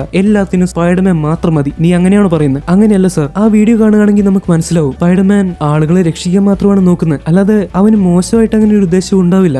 ഇത് തന്നെയാണ് ഇങ്ങനത്തെ വീഡിയോ കിടന്ന് പ്രചരിക്കുമ്പോൾ നാട്ടുകാരുടെ ഇടയിൽ അവനൊരു ഹീറോ ഇമേജ് ഉണ്ടാവും. അങ്ങനെ ഒരു സ്വയം ഹീറോ ആയി മാറാനാണ് ഈ സ്പൈഡർമാൻ ശ്രമിക്കുന്നത്. അങ്ങനെയല്ലെന്ന് പറയാൻ പറ്റുമോ? സ്പൈഡർമാൻ ഒരു ഹീറോ ആണെന്നൊന്നും ഞാൻ പറയുന്നില്ല, പക്ഷേ അവൻ ഒരുപാട് പേര് സഹായിക്കുന്നുണ്ട്. അല്ല, പോലീസുകാർ ചെയ്യുന്ന പണി എന്തിനാണ് അവൻ ചെയ്യുന്നത്? ജനങ്ങളെ രക്ഷിക്കുന്നത് പോലീസിന്റെ പണിയല്ലേ? അത് സർ, പോലീസുകാരെ കൊണ്ട് ചെയ്യാൻ പറ്റാത്ത പല കാര്യങ്ങളും ആയിരിക്കും സ്പൈഡർമാൻ ചെയ്യുന്നത്. നീ എന്താ പറഞ്ഞു വരുന്നത്? പോലീസുകാരെ കൊണ്ട് ചെയ്യാൻ പറ്റാത്ത കാര്യങ്ങളോ? അതിന്റെ അർത്ഥം ഞങ്ങൾ പോലീസുകാരൊക്കെ മണ്ടന്മാരും ഒരു ഗുണവുമില്ലാത്ത ആളുകളാണെന്നാണോ? അങ്ങനെയാണോ പീറ്റർ നീ പറഞ്ഞു വരുന്നത്? അല്ല സർ, നിങ്ങളുടെയും സ്പൈഡർമാന്റെയും ലക്ഷ്യം ഏകദേശം ഒന്ന് തന്നെയാണ്, ആളുകളെ സഹായിക്കുക, അവരെ രക്ഷിക്കാൻ ശ്രമിക്കുക. ഇത് മാത്രമാണ് ഞാൻ പറഞ്ഞത്. മോനെ, നിനക്കൊരു കാര്യം അറിയോ? ഇത്രയും പാടുപെട്ട് പോലീസ് ടെസ്റ്റ് എഴുതി ഇന്ന് അതിന്റെ ഉയർന്ന ടോപ്പ് പൊസിഷനിൽ ഇരിക്കുന്നുണ്ടെങ്കിൽ ഞാനിരിക്കുന്നത് ചെരയ്ക്കാനല്ല. എന്ത് ചെയ്യണമെന്ന് ഞങ്ങൾക്കറിയാം. അതിനാണ് ഞാൻ പോലീസിന്റെ ബാഡ്ജും തൊപ്പിയും ധരിച്ച് ഇവിടെ ഇരിക്കുന്നത്. അവൻ ഒരു കുറ്റവാളിയെ പോലെ മുഖത്ത് മാസ്ക് ഇട്ട് ജനങ്ങളെ രക്ഷിച്ച് നടക്കുന്നു. ഇതിന്റെ ഇടയ്ക്ക് വേറെ എന്തൊക്കെ പ്രശ്നം ഉണ്ടാവുമെന്ന് അവൻ അറിയുന്നുണ്ടോ? അത് മാത്രമല്ല, അവൻ പിടിക്കുന്ന കുറ്റവാളികളൊക്കെ സെയിം ടൈപ്പിൽ പെട്ട ആളുകളാണ്. അതിന്റെ അർത്ഥം സ്പൈഡർമാൻ ആളുകളെ രക്ഷിക്കാനല്ല ശ്രമിക്കുന്നത്, മറിച്ച് അവന് ശത്രുതയുള്ള ആരെയോ പിടിക്കാനാണ് ശ്രമിക്കുന്നത്. ഇതൊക്കെ ഞങ്ങൾ പോലീസുകാർക്ക് മനസ്സിലാവുന്നുണ്ട്. ഇങ്ങനെ വാദപ്രതിവാദം മുഴുകി ഇതൊരു വലിയ വഴക്കാവെന്ന് തോന്നിയപ്പോ സ്റ്റേസി പീറ്ററിനോട് നമുക്കൊന്ന് പുറത്തു പോയി സംസാരിക്കുമെന്ന് പറയുവാണ്. എന്തായാലും പീറ്റർ പോകുന്നതിന് മുൻപ് മിസ്റ്റർ സ്റ്റേസിയോട് ഡിന്നറിന് താങ്ക്സ് പറയുന്നു. മാത്രമല്ല, താൻ പറഞ്ഞതിൽ എന്തെങ്കിലും ഇൻസൾട്ടിംഗ് ആയിട്ട് തോന്നിയിട്ടുണ്ടെങ്കിൽ അതിന് സോറിയും പറയുന്നുണ്ട്. അങ്ങനെ ഗ്വെന്നും പീറ്ററും കൂടി പുറത്തേക്ക് ഇറങ്ങി. സ്റ്റേസി പറയുന്നു, പീറ്റർ, നീ അവിടെ ഉള്ളിൽ അച്ഛന്റെ അടുത്ത് പറഞ്ഞ കാര്യങ്ങളൊക്കെ തെറ്റാണെന്ന് എനിക്ക് തോന്നുന്നില്ല. പക്ഷെ അച്ഛനൊരു പോലീസല്ലേ, അപ്പോ അദ്ദേഹം എന്തായാലും അങ്ങനെയല്ലേ പെരുമാറും. നീ അതൊന്നും മനസ്സിൽ വെക്കണ്ട. പക്ഷെ പീറ്ററിന് അതൊക്കെ മനസ്സിലാക്കാനുള്ള ബുദ്ധിയുണ്ട്. അവൻ പറയുന്നു, അതെനിക്കറിയാം, നിന്റെ അച്ഛൻ പോലീസാണെന്നും ഞാൻ പറഞ്ഞ കാര്യങ്ങളൊന്നും സമ്മതിച്ചു തരില്ലെന്നും എനിക്ക് നന്നായിട്ട് അറിയാം. എനിക്കിടയ്ക്ക് പേടിയായി, ഇനി അങ്ങനെ എന്നെ കയറി ഇടിക്കുവോ അല്ലെങ്കിൽ പിടിച്ച് ലോക്കപ്പിൽ ഇടുവോന്നൊക്കെ ഞാൻ പേടിച്ചു. പിന്നെ ഞാനുള്ളപ്പോ അച്ഛൻ അങ്ങനെയൊന്നും ചെയ്യില്ല, അതോർത്ത് നീ പേടിക്കണ്ട. പെട്ടെന്ന് പീറ്റർ ഗ്വെന്നിനോട് ഒരു കാര്യം പറയാനുണ്ടെന്ന് പറയുന്നു. എന്നാ പിന്നെ അതൊന്ന് കേട്ടു തന്നെ കാര്യം. ഇപ്പൊ ഗ്വെൻ സ്റ്റേസിയുടെ മനസ്സിൽ പീറ്റർ തന്നോട് ഐ ലവ് യു പറയുമെന്നാണ് വിചാരം. എനിക്ക് പറയാനുള്ളത് എന്താന്ന് വെച്ചാ, നിനക്ക് പറയാനുള്ളത് എന്താന്ന് വെച്ചാ, അതിപ്പോ എങ്ങനെ പറയേണ്ടതെന്ന് എനിക്ക് അറിയില്ല. അതെനിക്ക് എന്തായാലും പറ, ഞാൻ കേൾക്കാൻ റെഡി ആയിട്ടല്ല നിൽക്കുന്നത്. എനിക്ക് പറയാനുള്ളത് ആ കാർ മോഷ്ടിച്ച കള്ളന്റെ കാര്യമോ. അത് കേട്ടപ്പോ ഗ്വെൻ സ്റ്റേസിയുടെ മൂഡ് പോയി. ഇത്രയും നേരം ഐ ലവ് യു കേൾക്കാൻ വേണ്ടി കാത്തു നിന്നിട്ട് ഇവനൊരു കള്ളന്റെ കാര്യമാണല്ലോ പറയുന്നത്. ഗ്വെന്നിന്റെ മൂഡ് പോയത് മനസ്സിലായപ്പോ പീറ്റർ വിഷയം മാറ്റി. സോറി, ഈ സമയത്ത് അത് പറയേണ്ട ആവശ്യമില്ല, ഞാൻ പറയാൻ വന്നത് വേറൊരു കാര്യമോ. അപ്പൊ ഗ്വെൻ പിന്നെയും അത് കേൾക്കാൻ വേണ്ടി കാത്തു നിൽക്കുവാണ്. എനിക്ക് പറയാനുള്ളത് എന്താന്ന് വെച്ചാൽ, അതിപ്പോ ഞാൻ എങ്ങനെ പറയാ? എന്റെ പീറ്റർ, നീ അതൊന്ന് വായ തുറന്ന് പറ, എന്നാലേ എനിക്ക് മനസ്സിലാവൂ. അല്ലെങ്കിൽ വേണ്ട, ഞാൻ പറയുന്നില്ല. എന്നാ നീ പറയണ്ട, ഞാൻ പോവാ. അങ്ങനെ പറഞ്ഞ് ഗ്വെൻ സ്റ്റേസി ചൂടായിട്ട് അവിടുന്ന് പോവാണ്. പിന്നെ പീറ്റർ ഒന്നും നോക്കിയില്ല. അവൻ നേരെ വെബ് ഷൂട്ട് ചെയ്ത് ഗ്വെന്നിനെ വലിച്ച് തന്റെ അടുത്തേക്ക് കൊണ്ടുവരുവാണ്. ഇത് കണ്ടപ്പോ ഗ്വെൻ ഞെട്ടിപ്പോയി. തന്നോട് ഐ ലവ് യു പറയുമെന്നാണ് ഗ്വെൻ വിചാരിച്ചത്. പക്ഷെ അതിനേക്കാൾ വലിയൊരു കാര്യമാണ് പീറ്റർ ഇപ്പൊ പറയാൻ പോകുന്നത്. അവൻ സ്പൈഡർമാൻ ആണെന്നുള്ള കാര്യം. ഈ കാര്യം അറിഞ്ഞതോടെ ഗ്വെൻ അങ്ങനെ അന്ന് വിട്ട് നിൽക്കുവാണ്. അവൾ എന്തെങ്കിലും പറയുന്നതിന് മുൻപേ തന്നെ പീറ്റർ അവളെ കിസ് ചെയ്യുന്നു. ഗ്വെൻ തിരിച്ചും കിസ് ചെയ്യുന്നുണ്ട്. ഈ കിസ്സിംഗ് ഒക്കെ കഴിഞ്ഞിട്ടും ഗ്വെന്നിന് ഈ കാര്യം ഉൾക്കൊള്ളാൻ പറ്റുന്നില്ല. നീ തന്നെയാണോ സ്പൈഡർമാൻ? എനിക്ക് വിശ്വസിക്കാൻ പറ്റുന്നില്ലെന്നാണ് ഗ്വെൻ പറയുന്നത്. അവരങ്ങനെ കിസ് ചെയ്തുകൊണ്ട് നിൽക്കുന്നതിന്റെ ഇടയ്ക്ക് ഗ്വെന്നിന്റെ അമ്മ അങ്ങോട്ട് കയറി വരുന്നുണ്ട്. അത് കണ്ടപ്പോ രണ്ടാളും ചമ്മി നാറി രണ്ട് സൈഡിലോട്ട് മാറി നിൽക്കുന്നു. ഡാഡി ഗ്വെന്നിനെ വിളിക്കുന്നുണ്ടെന്ന് പറയാനാണ് അമ്മ വന്നിരിക്കുന്നത്. ഇപ്പൊ വരാമെന്ന് പറഞ്ഞ് ഗ്വെൻ അമ്മയോട് പൊക്കോളം പറയുന്നു. അങ്ങനെ അവർ രണ്ടുപേരും കൂടി തിരിച്ച് ഡിന്നർ കഴിക്കാൻ പോയിക്കൊണ്ടിരിക്കുകയാണ്. ആ സമയത്താണ് പീറ്റർ ദൂരെയായിട്ട് ഒരു സൈറൻ കേൾക്കുന്നത്. അതായത് എന്തോ കുഴപ്പം സംഭവിക്കുന്നുണ്ട്. പോലീസ് വണ്ടികളൊക്കെ ചീറിപ്പായുന്ന സൗണ്ടാണ് കേൾക്കുന്നത്. ഇപ്പൊ പീറ്ററിന് അങ്ങോട്ട് പോയേ പറ്റൂ. അവൻ ഗ്വെന്നിനോട് പറഞ്ഞ് നേരെ അങ്ങോട്ട് പോവുകയാണ്. അപ്പൊ ഗ്വെന്നിന് ഒരു കാര്യം മനസ്സിലായി. എന്തായാലും താൻ ലവ് ചെയ്യാൻ തെരഞ്ഞെടുത്തിരിക്കുന്നത് ഒരു ചെറിയ പുള്ളിയല്ല, ഒന്നുകിൽ പീറ്റർ അല്ലെങ്കിൽ തന്റെ ഡാഡി. രണ്ടുപേരും കൂടി ഒത്തുപോകുമെന്ന് ഗ്വെന്നിന് തോന്നുന്നേയില്ല. അടുത്ത സീനിൽ ഒരു ബ്രിഡ്ജ് ആണ് കാണിക്കുന്നത്. ഈ ബ്രിഡ്ജ് കൂടെയാണ് മിസ്റ്റർ രജിത് രാധ ഒരു കാർ കാറിൽ പോയിക്കൊണ്ടിരിക്കുന്നത്. ഇപ്പൊ അവിടെ ആകെ ട്രാഫിക് ബ്ലോക്ക് ആയിട്ട് കിടക്കുവാണ്. എന്താണ് കാര്യമെന്ന് രജിത്തിന് മനസ്സിലായില്ല. അപ്പോഴാണ് അയാൾ ഒരു കാര്യം ശ്രദ്ധിക്കുന്നത്. തന്റെ കാറിന്റെ പിന്നിക്കൂടെയും മുന്നിക്കൂടെയും ഒക്കെ എല്ലാവരും കാർ വിട്ട് പുറത്തേക്ക് ഇറങ്ങി ഓടിക്കൊണ്ടിരിക്കുവാണ്. എല്ലാവരും രക്ഷിക്കണേ രക്ഷിക്കണേ എന്ന് പറഞ്ഞ് ശബ്ദം ഉണ്ടാക്കിക്കൊണ്ടാണ് ഓടുന്നത്. അപ്പോൾ എന്തോ അപകടം ഉണ്ടെന്ന് മിസ്റ്റർ രജിത്തിന് മനസ്സിലായി. ഈ സമയത്താണ് പീറ്റർ അങ്ങോട്ട് വരുന്നത്. അവൻ നേരെ തന്റെ സ്യൂട്ട് എടുത്തിട്ട് താഴേക്ക് ഇറങ്ങാൻ തുടങ്ങി. അപ്പോഴാണ് അവൻ കാണുന്നത് താഴെ ബ്രിഡ്ജിൽ ഏതോ ഒരു പ്രത്യേകതരം ജീവി കിടന്ന് നടക്കുന്നുണ്ട്. ഒരു ഭീമാകാരനായിട്ടുള്ള പല്ലിയുടെ പോലത്തെ ജീവി. അതെന്താന്ന് അവന് മനസ്സിലായില്ല. പക്ഷെ ഇപ്പൊ ആ ജീവി കാറുകളൊക്കെ എടുത്ത് നേരെ അടിയിലുള്ള പുഴയിലേക്ക് എറിയാൻ പോവുകയാണ്. പീറ്റർ നേരെ താഴേക്ക് ചാടി വരുന്നു. ഈ സമയത്താണെങ്കിൽ ഡോക്ടർ രജിത് രാധ കാറിന്റെ ഉള്ളിൽ പേടിച്ചിരിക്കുവാണ്. അയാൾ ഡോറൊക്കെ തുറക്കാൻ നോക്കിയെങ്കിലും പുറത്തേക്ക് ഇറങ്ങാൻ പറ്റുന്നില്ല. ഈ സമയത്താണ് ആ ഭീമാകാരനായിട്ടുള്ള പല്ലി വന്ന് ഡോക്ടർ രജിത് രാധയെ ആക്രമിക്കുന്നത്. അതിന്റെ വലിയ കൈയും നഖവും ഉപയോഗിച്ച് ആ ജീവി ആ കാർ കുത്തി തുറന്ന് ഡോക്ടർ രജിത്തിനെ കൊല്ലാൻ നോക്കുവാണ്. എന്തായാലും ഡോക്ടർ രജിത് രാധ അതിൽ നിന്നൊക്കെ ഒരു വിധത്തിൽ ഒഴിഞ്ഞു മാറി. ഈ സമയത്ത് ആ ജീവി അയാൾ ഇരിക്കുന്ന കാർ എടുത്ത് നേരെ മുകളിലേക്ക് പൊക്കി പുഴയിലേക്ക് എറിയാൻ പോവാണ്.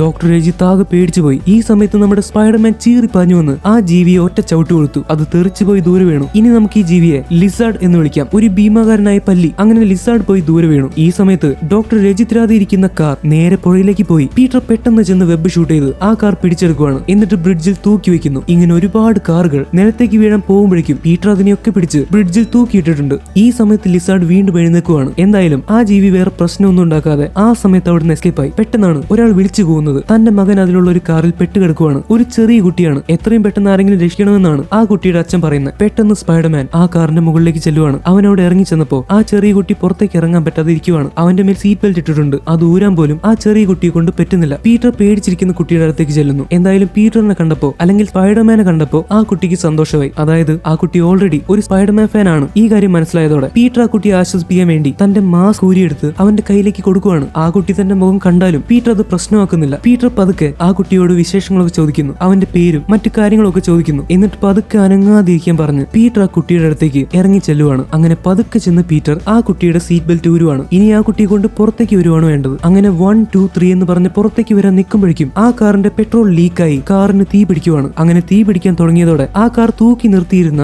സ്പൈഡർ വെബ് ഉരുകി പോവാണ്. കാർ വീണ്ടും താഴേക്ക് വീഴാൻ തുടങ്ങി. പക്ഷെ പീറ്റർ വിട്ടുകൊടുക്കാൻ തയ്യാറല്ല. അവൻ വീണ്ടും മുകളിലേക്ക് വെബ് ഷൂട്ട് ചെയ്ത് കാർ വീണ്ടും അവിടെ തൂക്കി നിർത്തുവാണ്. പീറ്റർ ഇപ്പൊ കാറിൽ പിടിച്ചാണ് നിൽക്കുന്നത്. ഒരു കയ്യിൽ അവന്റെ വല, മറ്റേ കയ്യിൽ കാർ. പീറ്ററിനെ കൊണ്ടാണെങ്കിൽ ഇപ്പൊ അനങ്ങാനും പറ്റുന്നില്ല. ഇനി ആ കുട്ടിയെ രക്ഷിക്കണമെങ്കിൽ അവൻ തന്നെ മുകളിലേക്ക് കയറി വരേണ്ടി വരും. അതുകൊണ്ട് പീറ്റർ പതുക്കെ ആ കുട്ടിയെ മോട്ടിവേറ്റ് ചെയ്യുവാണ്. നോക്കുമോനെ, നീ പേടിക്കേണ്ട ആവശ്യമില്ല. നിന്നെ രക്ഷിക്കാനാണ് ഞാൻ വന്നിരിക്കുന്നത്. നിന്നെ എന്തായാലും ഞാൻ ഇവിടുന്ന് ജീവനോടെ കൊണ്ടുപോകും. പക്ഷെ അതിന് മോൻ കൂടി വിചാരിക്കണം. നീ ധൈര്യത്തോടെ ആ മാസ്ക് എടുത്ത് തലയിലേക്ക് എന്നിട്ട് എന്നെ വിശ്വസിച്ച് നീ മുകളിലേക്ക് കയറുക. നിനക്കൊന്നും പറ്റാതെ ഞാൻ നോക്കിക്കോളാം. അങ്ങനെ പീറ്റർ മോട്ടിവേറ്റ് ചെയ്തപ്പോ ആ കുട്ടിക്ക് ഒരുപാട് ധൈര്യം വരുവാണ്. അങ്ങനെ അവൻ പതുക്കെ പതുക്കെ പീറ്ററിന്റെ അടുത്തേക്ക് കയറി വരുവാണ്. അങ്ങനെ വരുന്നതിന്റെ ഇടയ്ക്ക് പീറ്റർ പിടിച്ചിരുന്ന ഭാഗം ഇളകി പോവുകയും കാർ പെട്ടെന്ന് താഴേക്ക് വീഴുകയും ചെയ്യുന്നു. ഒരു നിമിഷം പീറ്ററും ആ കുട്ടിയും പേടിച്ചു പോയി. പക്ഷെ സമയം വേസ്റ്റ് ആക്കാതെ പീറ്റർ ആ കുട്ടിയുടെ നേരെ വെബ് ഷൂട്ട് ചെയ്ത് അവനെ പിടിച്ചെടുക്കുവാണ്. അങ്ങനെ ഒരു വിധത്തിൽ പീറ്റർ അവനെ രക്ഷിച്ചു. അവൻ ആ കുട്ടിയെ കൊണ്ട് ആ കുട്ടിയുടെ അച്ഛന്റെ കയ്യിൽ ഏൽപ്പിക്കുവാണ്. അയാൾക്ക് ഭയങ്കര സന്തോഷമായി. അയാൾ തിരിഞ്ഞ് പീറ്ററിനോട് ഒരു കാര്യം ചോദിക്കുന്നു. നീ ശരിക്കും ആരാണ്? പീറ്റർ പറയുന്നു, ഐ എം സ്പൈഡർമാൻ. അങ്ങനെ പറഞ്ഞ് പീറ്റർ പോകുമ്പോൾ അയാൾ വലിയൊരു ആരാധനയോടെയാണ് പീറ്ററിനെ നോക്കി നിൽക്കുന്നത്. സ്പൈഡർമാൻ ഇല്ലായിരുന്നെങ്കിൽ തന്റെ മകൻ രക്ഷപ്പെടില്ലായിരുന്നെന്ന് അയാൾക്ക് നന്നായിട്ട് അറിയാം. അടുത്ത സീനിൽ കാണിക്കുന്നത് ഒരു ടണലാണ്. ആവശ്യമില്ലാത്ത വെള്ളമൊക്കെ പോയിക്കൊണ്ടിരിക്കുന്ന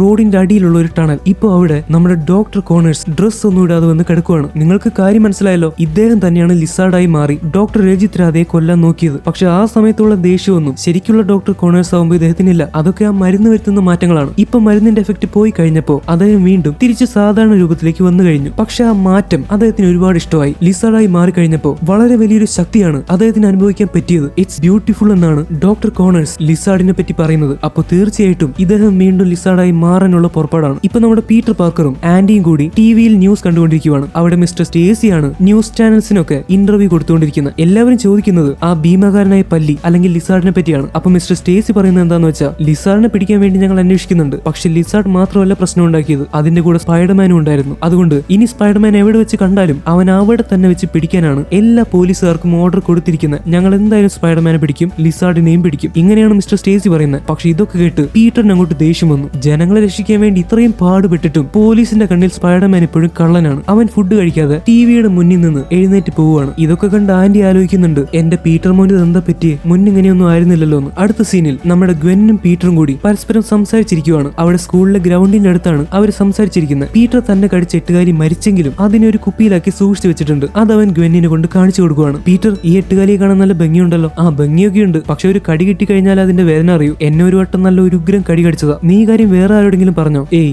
ഈ കാര്യം നിനക്ക് മാത്രമേ അറിയൂ, വേറെ ആർക്കും അറിയില്ല. ഇത് കേട്ടപ്പോ ഗ്വെന്നിന് സന്തോഷമായി. പീറ്റർ ഇത്ര പേഴ്സണൽ ആയിട്ടുള്ള സീക്രട്ട് ആയിട്ടുള്ള കാര്യമൊക്കെ തന്നോട് മാത്രമാണ് പറഞ്ഞിരിക്കുന്നത്. അപ്പൊ ചെക്കന് തന്നെ ശരിക്കും ഇഷ്ടമാണ്. പീറ്റർ പറയാൻ തുടങ്ങി, ഗ്വെൻ, നീ പോലീസുകാർ പറയുന്ന കാര്യമൊന്നും വിശ്വസിച്ചിട്ടില്ലല്ലോ. ഞാൻ അങ്ങനെ ഒരു മോശപ്പെട്ട ആളൊന്നും അല്ല, അത് നിനക്കറിയാമല്ലോ. അതൊക്കെ എനിക്ക് ശരിക്കും അറിയാം. പിന്നെ നീ ഇന്നലെ ബ്രിഡ്ജ് വെച്ച് ഒരു വലിയ ജീവിയെ കണ്ടെന്ന് പറഞ്ഞില്ലേ, ലിസാർഡ്. അതിനെ ഇതുവരെ ആരും നേരിട്ട് കണ്ടിട്ടില്ല. അത് ശരിക്കും അത്രയ്ക്ക് ഭയങ്കരനായിട്ടുള്ള ജീവിയായിരുന്നു. അത് മനുഷ്യരെക്കാൾ ഒരുപാട് വലുതാണ്. മാത്രമല്ല ശരിക്കും ഒരു പല്ലി വലുതായി നിൽക്കുന്ന പോലെ തോന്നും. കണ്ടാൽ തന്നെ പേടിയാവും. ആണല്ലേ? എന്നാ നീ അധികം പുറത്തേക്ക് ഇറങ്ങി നടക്കണ്ട. ആ ജീവിക്ക് നിന്നെ ഓർമ്മയുണ്ടാവും. അതെന്നെ കൊണ്ട് പറ്റില്ല ഗ്വെൻ. എന്താന്ന് വെച്ചാൽ എന്റെ കയ്യിൽ ഇത്ര പവർ ഉണ്ടായിട്ട് ഞാൻ ആളുകളെ രക്ഷിക്കാതിരുന്ന അതൊരു തെറ്റല്ലേ. ഇന്നലെ തന്നെ ഞാൻ ആ ബ്രിഡ്ജിലേക്ക് ചെന്നില്ലായിരുന്നെങ്കിൽ ആ ജീവി എത്രയോ പേരെ കൊന്നുകളഞ്ഞേനെ. അപ്പൊ എനിക്ക് എന്നോട് തന്നെ ക്ഷമിക്കാൻ പറ്റില്ല. എനിക്ക് അതിനെ പിടിച്ചേ പറ്റൂ. പക്ഷെ പീറ്റർ, അതിനെ പിടിക്കുന്നത് നിന്റെ ജോലി അല്ലല്ലോ. ആര് പറഞ്ഞു? അത് എന്റെ ജോലി തന്നെയാണ്. എനിക്ക് ആ ജീവിയെ പിടിച്ചേ പറ്റൂ, അല്ലെങ്കിൽ അത് ഇനിയും ആൾക്കാർ ഉപദ്രവിക്കും. പിന്നെ അതൊക്കെ പോട്ടെ, നമ്മളെന്ന് ആദ്യമായിട്ട് ഉമ്മ വെച്ചല്ലേ, ആ കിസ് എനിക്ക് ഭയങ്കര ഇഷ്ടമായി. ഇത് പറയാൻ തുടങ്ങിയതോടെ ഗ്വെന്നിന് നാണമായി. ആ പീറ്റർ, എനിക്ക് ഓർമ്മയുണ്ട്. ശരിക്കും പറഞ്ഞ ആ കിസ് എനിക്കും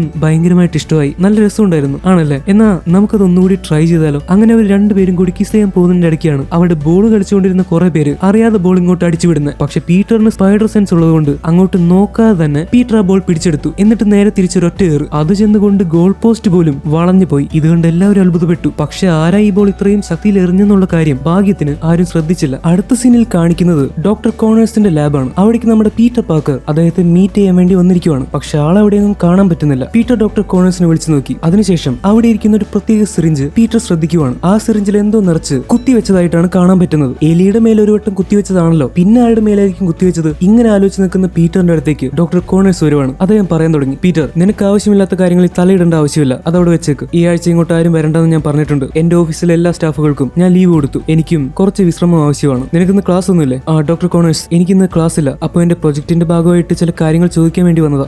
ഒരു രാക്ഷസ രൂപത്തിലുള്ള പല്ലിയെ നമുക്ക് എങ്ങനെ തോൽപ്പിക്കാൻ പറ്റും? അതെന്ന് നിനക്കിപ്പോ പെട്ടെന്ന് അങ്ങനെ ഒരു സംശയം? നഗരത്തിൽ ഒരു വലിയ ജീവി ഇറങ്ങി നടക്കുന്നുണ്ടെന്ന് ഞാൻ കേട്ടിരുന്നു. നീ അതിന്റെ കാര്യമാണോ പറയുന്നത്? അല്ല, ഇതെന്റെ ഒരു പ്രൊജക്ടിന്റെ ഭാഗമായിട്ട് ചോദിക്കുന്നതാ. ഈ ഇഴജന്തുക്കൾക്ക് എന്തെങ്കിലുമൊക്കെ ബലഹീനത ഉണ്ടാവില്ലേ? എന്തെങ്കിലും വീക്ക്നെസ്? ഒരുപക്ഷെ അതുപയോഗിച്ച് നമ്മൾക്ക് ആ രാക്ഷസനെ തോൽപ്പിക്കാൻ പറ്റും. ഞാൻ ചുമ്മാ ചോദിച്ചെന്നേ ഉള്ളൂ. പീറ്റർ, നീ ഇപ്പൊ പഠിത്തത്തിൽ ശ്രദ്ധിക്കുക. അല്ലാതെ ആവശ്യമില്ലാത്ത കാര്യത്തിൽ ചെന്ന് തലയിട്ട് എന്തിനാ പ്രശ്നത്തിൽ പെടുന്നത്? അതിന്റെ ആവശ്യമില്ല. പക്ഷെ ഡോക്ടർ കോണേഴ്സ്, നഗരത്തിൽ ഇറങ്ങിയിരിക്കുന്ന ആ പുതിയ ജീവി വളരെ അപകടകാരിയാണ്. അത് ആളുകളെ ആക്രമിക്കുന്നുണ്ട്. ഇപ്പൊ പോലീസ് ആ ജീവിയെ പിടിക്കാനുള്ള എല്ലാ ശ്രമങ്ങളും നടത്തിക്കൊണ്ടിരിക്കുന്നുണ്ട്. പക്ഷെ ഇതുവരെ കണ്ടെത്താൻ പറ്റിയിട്ടില്ല. പീറ്റർ, ആ ജീവിയെ പറ്റി എനിക്കറിയില്ല. പക്ഷെ തീർച്ചയായിട്ടും അതിനെ ആക്രമിക്കാൻ ചെന്നാൽ അതാരെയും വെറുതെ വിടുമെന്ന് എനിക്ക് തോന്നുന്നില്ല. ആ സമയത്താണ് പീറ്റർ ഡോക്ടർ കോണേഴ്സിന്റെ കഴുത്തിൽ ചില മാറ്റങ്ങൾ ശ്രദ്ധിക്കുന്നത്. അദ്ദേഹത്തിന്റെ തൊലിയുടെ പുറത്ത് എന്തൊക്കെയോ മാറ്റങ്ങൾ വന്നിട്ടുണ്ട്. ഡോക്ടർക്ക് കുഴപ്പമൊന്നുമില്ലല്ലോ എന്ന് പീറ്റർ ചോദിക്കുമ്പോൾ അദ്ദേഹം വേറൊന്നും പറയുന്നില്ല. തനിക്ക് പെട്ടെന്ന് പുറത്തു പോകണമെന്നും പീറ്ററും ലാബിന്റെ പുറത്തേക്ക് ഇറങ്ങണമെന്നുമാണ് അദ്ദേഹം പറയുന്നത്. ഇപ്പൊ കുറച്ച് തിരക്കിലാണെന്നും കുറച്ചു കാലത്തേക്ക് ശല്യപ്പെടുത്താൻ വരരുതെന്നും ഡോക്ടർ കോണേഴ്സ് പീറ്ററിനോട് പറയുന്നുണ്ട്. ഇദ്ദേഹത്തിന്റെ പെട്ടെന്നുള്ള ഈ സ്വഭാവ മാറ്റത്തിൽ പീറ്ററിന് എന്തോ പന്തികേട് തോന്നി. ഡോക്ടർ കോണേഴ്സ് പോയി കഴിഞ്ഞ് പീറ്റർ വീണ്ടും അദ്ദേഹത്തിന്റെ ലാബിലേക്ക് കയറുവാണ്. അവിടെ ചെന്ന് നോക്കുമ്പോഴാണ് പീറ്റർ ഞെട്ടിക്കുന്ന കാഴ്ച കാണുന്നത്. അവിടെ ഉണ്ടായിരുന്ന ഫ്രെഡി എന്ന് പറയുന്ന എലി അതിന്റെ കൂട് പൊട്ടിച്ച് പുറത്തേക്ക് ഇറങ്ങിയിരിക്കുവാണ്. അതിന് പുതിയതായിട്ട് കൈമുളച്ച് വന്നിട്ടുണ്ട്.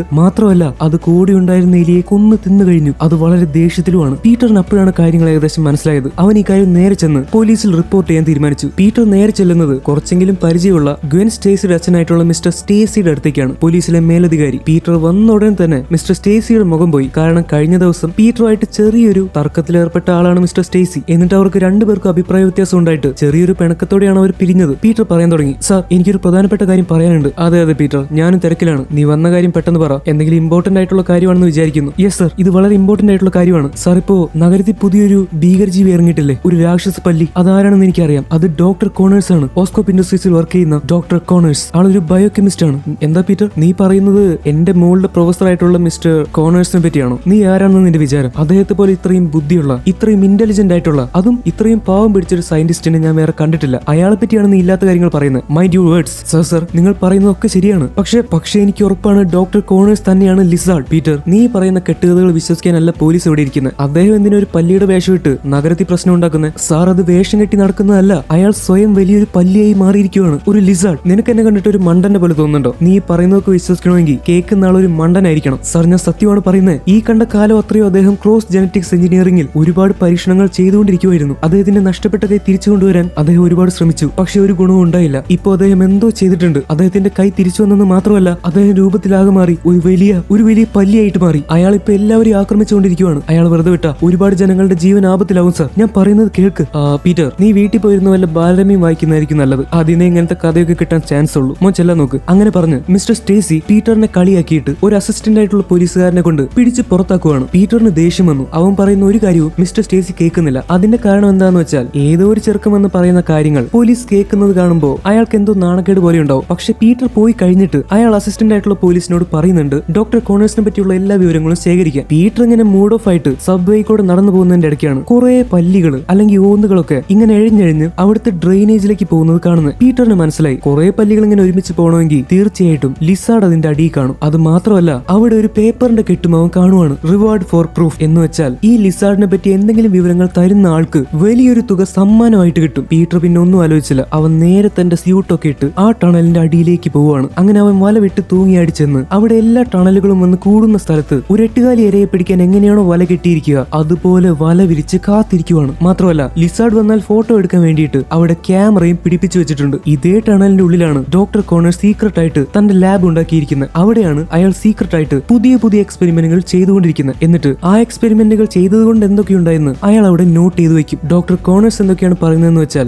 ലിസാർഡായി മാറുന്നത് കൊണ്ട് അല്ലെങ്കിൽ അദ്ദേഹം കണ്ടുപിടിച്ച മരുന്ന് ഉപയോഗിക്കുന്നത് കൊണ്ട് ഒരു മനുഷ്യന്റെ എല്ലാ തരത്തിലുമുള്ള കഴിവുകൾ ഒരുപാട് മടങ്ങായിട്ട് വർദ്ധിക്കും. അത് കാഴ്ചയ്ക്കുള്ള ശക്തി ആയിക്കോട്ടെ, മസിൽസിന്റെ പവർ ആയിക്കോട്ടെ, വേഗതയായിക്കോട്ടെ അല്ലെങ്കിൽ ബുദ്ധി ആയിക്കോട്ടെ, അതൊക്കെ വർദ്ധിക്കുമെന്നാണ് അദ്ദേഹം കണ്ടെത്തിയിരിക്കുന്നത്. ഇനി ഇത് രോഗം ഭേദമാക്കാനായിട്ടുള്ള ഒരു സെറം മാത്രമല്ല, ഇത് മനുഷ്യകുലത്തിന് തന്നെ മറ്റൊരു ജീവിവർഗമായിട്ട് മാറാനുള്ള ഒരു ശക്തനായിട്ടുള്ള വിഭാഗമായി മാറാനായിട്ടുള്ള മരുന്നാണ്. അദ്ദേഹം വീണ്ടും ടെസ്റ്റ് ചെയ്യാൻ ഒരുങ്ങി. ഈ സമയം അദ്ദേഹം കുത്തിവെച്ചിരുന്ന ഡോസിന്റെ ഇരട്ടി ഡോസ് ആണ് കുത്തിവെക്കുന്നത്. അപ്പോൾ അതിന്റെ എഫക്ട് എന്തായിരിക്കും എന്ന് പറയേണ്ട ആവശ്യമില്ലല്ലോ. അദ്ദേഹം പെട്ടെന്ന് ദേഷ്യം വരാനും ആ ലിസാർഡായി മാറാനും തുടങ്ങി. ഈ സമയത്ത് പീറ്റർ വല വിരിച്ച് അതിലെങ്ങനെ കിടക്കുവാണ്, തന്റെ ഇര വരുന്നതും കാത്ത്. പെട്ടെന്ന് ആ വലയൊക്കെ പതുക്കെ പതുക്കെ അനങ്ങാൻ തുടങ്ങി. പീറ്ററിന് മനസ്സിലായി താൻ തേടി വന്ന ആള് തന്നെ തേടി വരുന്നുണ്ട്. പീറ്റർ അങ്ങനെ 4 സൈഡിലേക്കും ചെവിയോർത്തിരിക്കുവാണ്. പെട്ടെന്നായിരിക്കും ആക്രമണം വരുന്നത്, ഒന്നും പറയാൻ പറ്റില്ല. പക്ഷെ പീറ്ററിന് തെറ്റി. അവിടേക്ക് വന്നുകൊണ്ടിരുന്നത് ചെറിയ ചെറിയ ലിസാർഡുകളാണ്, അല്ലാതെ പീറ്റർ വിചാരിച്ച പോലെ ആ രാക്ഷസൻ ലിസാർഡ് അല്ല. പീറ്റർ അത്ഭുതപ്പെട്ടു. എന്തായിരിക്കും ലിസാർഡ്സ് ഒക്കെ പീറ്ററിന്റെ നേരെ വന്നുകൊണ്ടിരിക്കുന്നത്? മാത്രമല്ല ഈ വരുന്ന ലിസാർഡ്സ് ഒക്കെ അല്ലെങ്കിൽ പല്ലികളും ഓന്തുകളും ഒക്കെ നേരെ അടിയിലുള്ള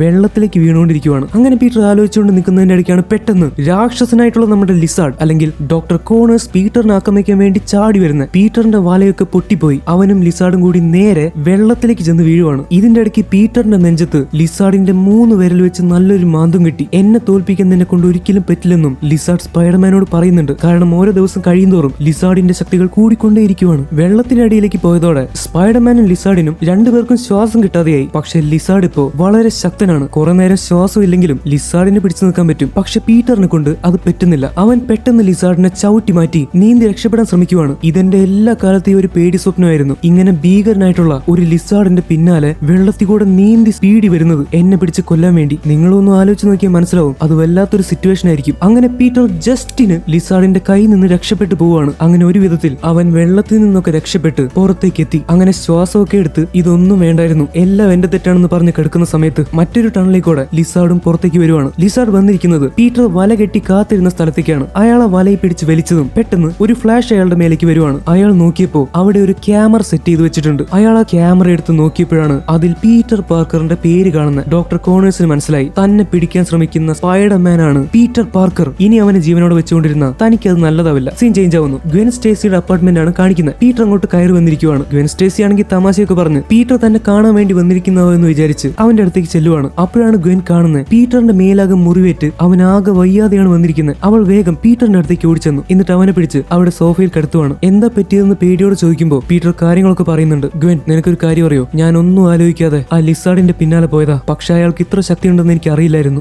ഭാഗ്യത്തിനാണ് ഞാൻ ചാവാതെ രക്ഷപ്പെട്ടെ. ഈ സമയത്താണ് മിസ്റ്റർ സ്റ്റേസി മോളെ പുറത്തേക്ക് വിളിക്കാൻ വേണ്ടി വരുന്നത്. എന്തോ കഴിക്കാനോ കുടിക്കാനോ ആണ്. ആ സമയത്ത് ഗ്വെൻ സ്റ്റേസി നേരെ ചെന്ന് എന്തൊക്കെയോ കള്ളങ്ങൾ പറഞ്ഞ് ഡാഡിയെ പറ്റിക്കുന്നു. അങ്ങനെ ഡാഡിയെ തിരിച്ചയച്ച് ഗ്വെൻ പിന്നെയും പീറ്ററിന്റെ അടുത്തേക്ക് വരുവാണ്. അവൾ വന്ന് പീറ്ററിന്റെ മുറിവൊക്കെ വൃത്തിയാക്കി കൊടുക്കുവാണ്. എന്നിട്ട് മരുന്ന് വയ്ക്കണം, അല്ലെങ്കിൽ മുറിവ് പെട്ടെന്നൊന്നും ഉണങ്ങില്ല. കാരണം അത്യാവശ്യം ആഴത്തിലാണ് ലിസാർഡിന്റെ നഖങ്ങൾ ഏറ്റിരിക്കുന്നത്. പീറ്ററിന് ഇപ്പൊ അനങ്ങാൻ പോലും വയ്യ. ഗ്വെൻ തന്നെ ഇങ്ങനെ കെയർ ചെയ്യുന്നത് കണ്ട് പീറ്ററിന് അവളോട് ഭയങ്കരമായിട്ട് ഇഷ്ടം തോന്നി. അവർ രണ്ടുപേരും കിസ് ചെയ്യാൻ വേണ്ടി പോവുകയാണ്. അപ്പൊ ഗ്വെൻ തൽക്കാലം ഈ മുറിവൊക്കെ ഉണങ്ങിയിട്ട് പോരെ ഇതെന്ന് ചോദിക്കുന്നു. പീറ്റർ തനിക്ക് കുഴപ്പമൊന്നും പറ്റില്ലെന്ന് പറയുന്നുണ്ട്. പക്ഷെ അപ്പോഴാണ് ഗ്വെൻ സ്റ്റേസി ആകെ ഇമോഷണൽ ആവുന്നത്. അവൾക്ക് അവളുടെ പേടി എന്താണെന്ന് വെച്ചാൽ അച്ഛനെ പറ്റി ഓർത്തുള്ള പേടിയാണ്. ആ കാര്യം അവൾ പീറ്ററിനോട് പറയുന്നുണ്ട്. പീറ്റർ, നിനക്കറിയോ എന്റെ അച്ഛൻ ഇന്നും കയ്യിലൊരു തോക്കെടുത്ത് ഒരു ബാഡ്ജ് ധരിച്ച് പോലീസാണെന്ന് പറഞ്ഞ് ഇവിടുന്ന് പോകുന്നുണ്ട്. പക്ഷെ ഇന്നും അച്ഛൻ തിരിച്ചു വരുന്നത് വരെ എനിക്ക് പേടിയാണ്. കാരണം പോലീസിന്റെ ജോലി അങ്ങനെയാ, തിരിച്ചു വരുമോ ഇല്ലയോ എന്ന് പറയാൻ പറ്റില്ല. ഇപ്പൊ അതുപോലെ നിന്റെ കാര്യത്തിലും എനിക്ക് പേടിയുണ്ട്. നീ എന്നും പോയിട്ട് തിരിച്ചു വരുമോ ഇല്ലയോ എന്ന് എനിക്ക് പേടിയാണ്. ഗ്വെൻ, നിന്റെ പേടി എനിക്ക് മനസ്സിലാവുന്നുണ്ട്. പക്ഷെ അങ്ങനെയൊന്നും ഉണ്ടാവില്ല, നീ പേടിക്കണ്ട. എനിക്ക് അയാളെ തടഞ്ഞേ പറ്റൂ. കാരണം അയാൾ ആ രൂപത്തിലാവാൻ അറിഞ്ഞോ അറിയാതെയോ ഞാനും ഒരു കാരണമാണ്. ഞാൻ അയാൾക്ക് കൊടുത്ത ഒരു ഇക്വേഷൻ കാരണമാണ് അയാളെ മരുന്ന് കണ്ടുപിടിച്ചത് പോലും. എനിക്ക് അയാളെ തടയണം. ഇതെന്റെ അച്ഛന്റെ സ്വപ്നമായിരുന്നു. അതിങ്ങനെയാവും ഞാൻ സമ്മതിക്കില്ല. ഇതെന്റെ ഉത്തരവാദിത്വമാണ്, മൈ റെസ്പോൺസിബിലിറ്റി. പക്ഷെ ഇപ്പോ ഇപ്പൊ ഞാൻ അയാളെ പറ്റി ചിന്തിക്കുന്നില്ല. ഇപ്പൊ നമുക്ക് പുറത്തൊന്ന് കറങ്ങാൻ പോയാലോ? ഏയ്, കറങ്ങാനൊന്നും ഞാനില്ല. എന്റെ ഡാഡി കണ്ട പ്രശ്നമാവും. അതിന് ഡാഡി കാണാനായിട്ട് നമ്മൾ അടിയിൽ കൂടെ അല്ലല്ലോ പോകുന്നത്, നമ്മൾ തൂങ്ങി അടിയെ പോകാൻ പോകുന്നത്. പെട്ടെന്ന് റെഡിയാവും. അങ്ങനെ പീറ്റർ പാർക്കറും ഗ്വെന്നും കൂടി നേരെ പുറത്തേക്ക് ഇറങ്ങുന്നു. പീറ്റർ വലവിട്ട് തൂങ്ങിയാടി പോകുമ്പോൾ അവന്റെ കയ്യിൽ ഗ്വെൻ സ്റ്റേസിയും ഉണ്ട്. അങ്ങനെ അവർ രണ്ടുപേരും സന്തോഷമായിട്ട് കുറെ സമയം ചെലവഴിക്കുന്നു. ഈ സമയത്ത് അടിയിലുള്ള ആ ടണലാണ് കാണിക്കുന്നത്. അവിടെ നമ്മളുടെ ഡോക്ടർ കോണേഴ്സ് ആകെ കിളി പോയിരിക്കുവാണ്. ഇത്രയും നാൾ ഒരു പാവം പിടിച്ച് നരുന്ത ചെക്കനാണെന്ന് വിചാരിച്ച പീറ്റർ പാർക്കറാണ് സ്പൈഡർമാൻ എന്ന് അറിഞ്ഞപ്പോ അയാൾക്ക് സഹിക്കാൻ പറ്റുന്നില്ല. സ്പൈഡർമാൻ, പീറ്റർ പാർക്കർ, അവൻ സഹായിച്ചത് കൊണ്ടാണ് എനിക്കിപ്പോ ഈ മരുന്ന് കണ്ടുപിടിക്കാൻ പറ്റിയത്. പക്ഷെ എനിക്ക് ആരുടെയും സഹായത്തിന്റെ ആവശ്യമില്ല. ഞാനിങ്ങനെ ഒളിച്ചിരിക്കേണ്ട ആവശ്യമില്ല. ഇതൊരു മരുന്നല്ല, ഇത് മനുഷ്യർക്ക് മൊത്തത്തിൽ ഉയരാനുള്ള ഒരു വരമാണ്. ഇത്രയും കാലമായി മനുഷ്യർ ഭൂമിയിൽ ജീവിക്കാൻ തുടങ്ങിയിട്ട്, പക്ഷെ ഒരു കൈ പോയാലോ, ഒരു അസുഖം വന്നാലോ അവന്റെ കാര്യം തീർന്നു. ഇനി അവസ്ഥ അതുപോലെ ആവാൻ പാടില്ല. മരിക്കുന്നത് വരെ ഒരു പ്രശ്നവുമില്ലാതെ ജീവിക്കാൻ മനുഷ്യർക്ക് പറ്റണം. ഒരുപക്ഷെ മരണം പോലും ഇല്ലാതെ ജീവിക്കാൻ മനുഷ്യരെ കൊണ്ട് സാധിക്കണം. എനിക്ക് കിട്ടിയ ശക്തികൾ അതെല്ലാം മനുഷ്യർക്ക് നൽകാൻ എന്നെ കൊണ്ട് സാധിക്കണം. അവരെന്നെ ദൈവത്തിനെ പോലെ കാണും. ലോകം എന്നും എന്റെ പേര് ഓർത്തിരിക്കും. പക്ഷെ അതിനു മുൻപ്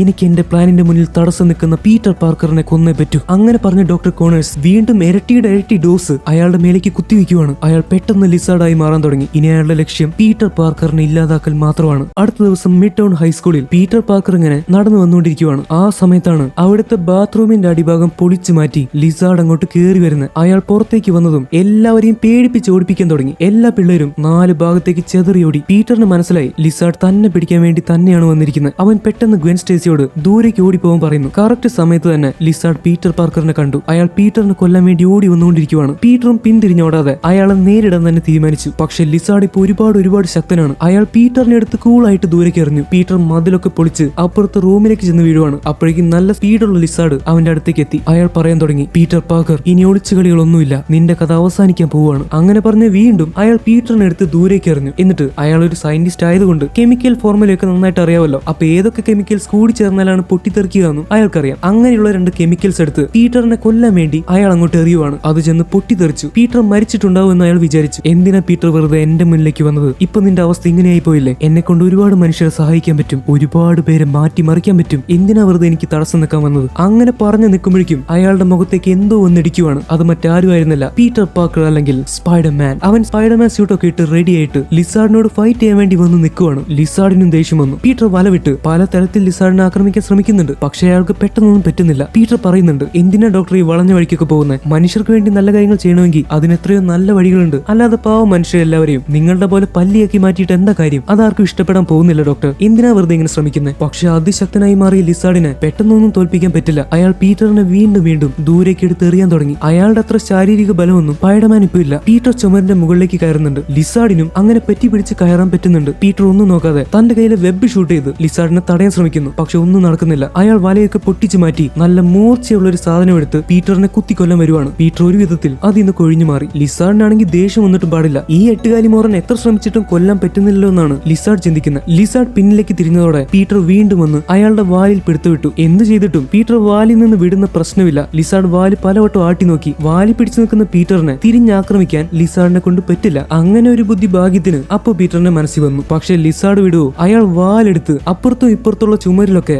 ഞാൻ അടിക്കാൻ തുടങ്ങി. ഈ ഓരോ അടിയുടെ ഇടയിൽ പീറ്ററിന് നന്നായിട്ട് വേദനിക്കുന്നുണ്ട്. എന്നിട്ട് ലാസ്റ്റ് അയാൾ വാല് മുറിച്ച് കളയുവാണ്. നിങ്ങൾക്കറിയാമായിരിക്കും, നമ്മുടെ വീട്ടിലെ പല്ലികളുടെയൊക്കെ വാല് മുറിഞ്ഞു പോയാലും അവറ്റകൾക്ക് കുഴപ്പമൊന്നുമില്ല, അത് വീണ്ടും തിരിച്ച് വളർന്നു വന്നോളൂ. അതുകൊണ്ട് തന്നെയാണ് ഡോക്ടർ കോണേഴ്സ് പല്ലിയുടെ DNA എടുത്തത്. ഇപ്പൊ മനസ്സിലായല്ലോ. എന്തായാലും കയ്യിലേക്ക് ഇങ്ങനെ പെടയ്ക്കുന്ന വാല് വന്ന് വീണപ്പോ പീറ്ററിന് അങ്ങോട്ട് അറപ്പ് വന്നിട്ട് ഛർദ്ദിക്കാനാണ് തോന്നുന്നത്. അവൻ പെട്ടെന്ന് വാലെടുത്ത് ദൂരേക്ക് എറിഞ്ഞു കളഞ്ഞു. വീണ്ടും ലിസാർഡിനെ ആക്രമിക്കാൻ വേണ്ടി ചെല്ലുന്ന സമയത്ത് അയാൾ പീറ്ററിന്റെ മുഖം പിടിച്ച് അവിടെയുള്ള ചില്ലൊക്കെ അടിച്ച് പൊട്ടിക്കുവാണ്. പീറ്ററിന് അനങ്ങാൻ പറ്റുന്നില്ല. അങ്ങനെയുള്ള അവസ്ഥയിലാണ് അവന്റെ ലവർ ആയിട്ടുള്ള ഗ്വെൻ സ്റ്റേസി അവനെ രക്ഷിക്കാൻ വേണ്ടി വരുന്നത്. അവൾ എന്തോ ഒരു ചെറിയ സാധനം എടുത്ത് ലിസാർഡിനെ ഇക്കിളിയാക്കുന്നത് പോലെ ഒരു അടി കൊടുക്കുവാണ്. അയാൾക്കൊന്നും പറ്റിയില്ല. പക്ഷെ അയാളുടെ ശ്രദ്ധ പീറ്ററിന്റെ മേലെ നിന്ന് കുറച്ചു നേരത്തേക്ക് മാറി. പിന്നെ അയാൾ ഗ്വെൻ സ്റ്റേസി ആക്രമിക്കാൻ പോവാണ്. ഗ്വെൻ ആകെ പേടിച്ചു. പക്ഷെ പീറ്റർ വിട്ടുകൊടുക്കൂ. അവന്റെ പെണ്ണിനെ തൊടാൻ അവൻ സമ്മതിക്കില്ല. പീറ്ററിന് പെട്ടെന്ന് ഒരു ആവേശം വന്നിട്ട് അവൻ കയ്യിലുള്ള വെബ് ഷൂട്ടർ ഒക്കെ പ്രവർത്തിപ്പിച്ച് ഇഷ്ടം പോലെ വെബ് ഷൂട്ട് ചെയ്ത് ലിസാർഡിനെ അങ്ങോട്ട് അനങ്ങാൻ പറ്റാത്ത പോലെ നിർത്തുവാണ്. പക്ഷെ കുറച്ചു നേരത്തേക്ക് മാത്രം. കാരണം ഈ വല വെച്ചൊന്നും ലിസാർഡിനെ അടക്കി നിർത്താൻ പറ്റില്ല. അങ്ങനെ കുറച്ച് സമയം കിട്ടിയപ്പോഴേക്കും പീറ്റർ ഗ്വെന്നിനെ രക്ഷിക്കാൻ നോക്കുവാണ്. ഗ്വെൻ, നോക്ക്, നീ ഒന്നുകൊണ്ട് പേടിക്കേണ്ട ആവശ്യമില്ല. ഞാനിപ്പോ നിന്നെ ഈ ജനലിക്കൂടെ പുറത്തേക്ക് ഇടാൻ പോവാണ്. പക്ഷെ നിനക്കൊന്നും പറ്റില്ല. നിനക്കെന്നെ വിശ്വാസമല്ലേ? അപ്പൊ പേടിക്കണ്ട. ഗ്വെൻ എന്തെങ്കിലും പറയുന്നതിന് മുൻപേ തന്നെ പീറ്റർ അവളെ എടുത്ത് പുറത്തേക്ക് എറിയുവാണ്. എന്നിട്ട് വെബ് ഷൂട്ട് ചെയ്ത് ഗ്വെന്നിനെ അവിടെ തൂക്കിയാട്ടി നിർത്തുന്നു. എന്നിട്ട് വീണ്ടും ലിസാർഡിനെ നേരിടാൻ വേണ്ടി അവൻ അങ്ങനെ ഒരുങ്ങി നിൽക്കുവാണ്. എന്തുപറ്റി? പല്ലി കലിപ്പായെന്ന് തോന്നുന്നുണ്ടല്ലോ. എന്നാ വാ, ഒരു കൈ നോക്കാം. വലിയ കാര്യത്തിൽ ഡയലോഗ് അടിച്ചെങ്കിലും ലിസാർഡിന്റെ അടി കൊണ്ട് പീറ്റർ തെറിച്ചു പോവുകയാണ് ചെയ്തത്. അവർ രണ്ടുപേരും കൂടി നേരെ ചെന്ന് വീഴുന്നത് അവിടെയുള്ള ലൈബ്രറിയിലേക്കാണ്. അവിടുത്തെ ലൈബ്രറിയനായിട്ടുള്ള അപ്പോപ്പൻ ഇവർ ഫൈറ്റ് ചെയ്യുന്നതൊന്നും അറിയാതെ നല്ല കൂളായിട്ട് പാട്ട് കേട്ട് ഇങ്ങനെ നടക്കുവാണ്. അങ്ങനെ അവസാനം ലിസാർഡ് അടിച്ചടിയിൽ നിന്ന് എഴുന്നേക്കാൻ വേണ്ടി പീറ്ററിന് കുറച്ച് ടൈം എടുത്തു. പക്ഷെ എണീറ്റ് നോക്കിയപ്പോ അവിടെ ലിസാർഡിനെ കാണാനില്ല. ഇപ്പൊ പീറ്ററിനെ കൊന്നിട്ടില്ലെങ്കിൽ അതിനെന്തെങ്കിലും കാരണം ഉണ്ടാവും. കാരണം എന്താന്ന് വെച്ചാൽ ഇപ്പൊ മിഡ് ടൗൺ ഹൈസ്കൂൾ മുഴുവൻ പോലീസ് വന്ന് വളഞ്ഞിരിക്കുവാണ്. അതുകൊണ്ടായിരിക്കും ലിസാർഡ് പെട്ടെന്ന് രക്ഷപ്പെട്ടു പോയത്.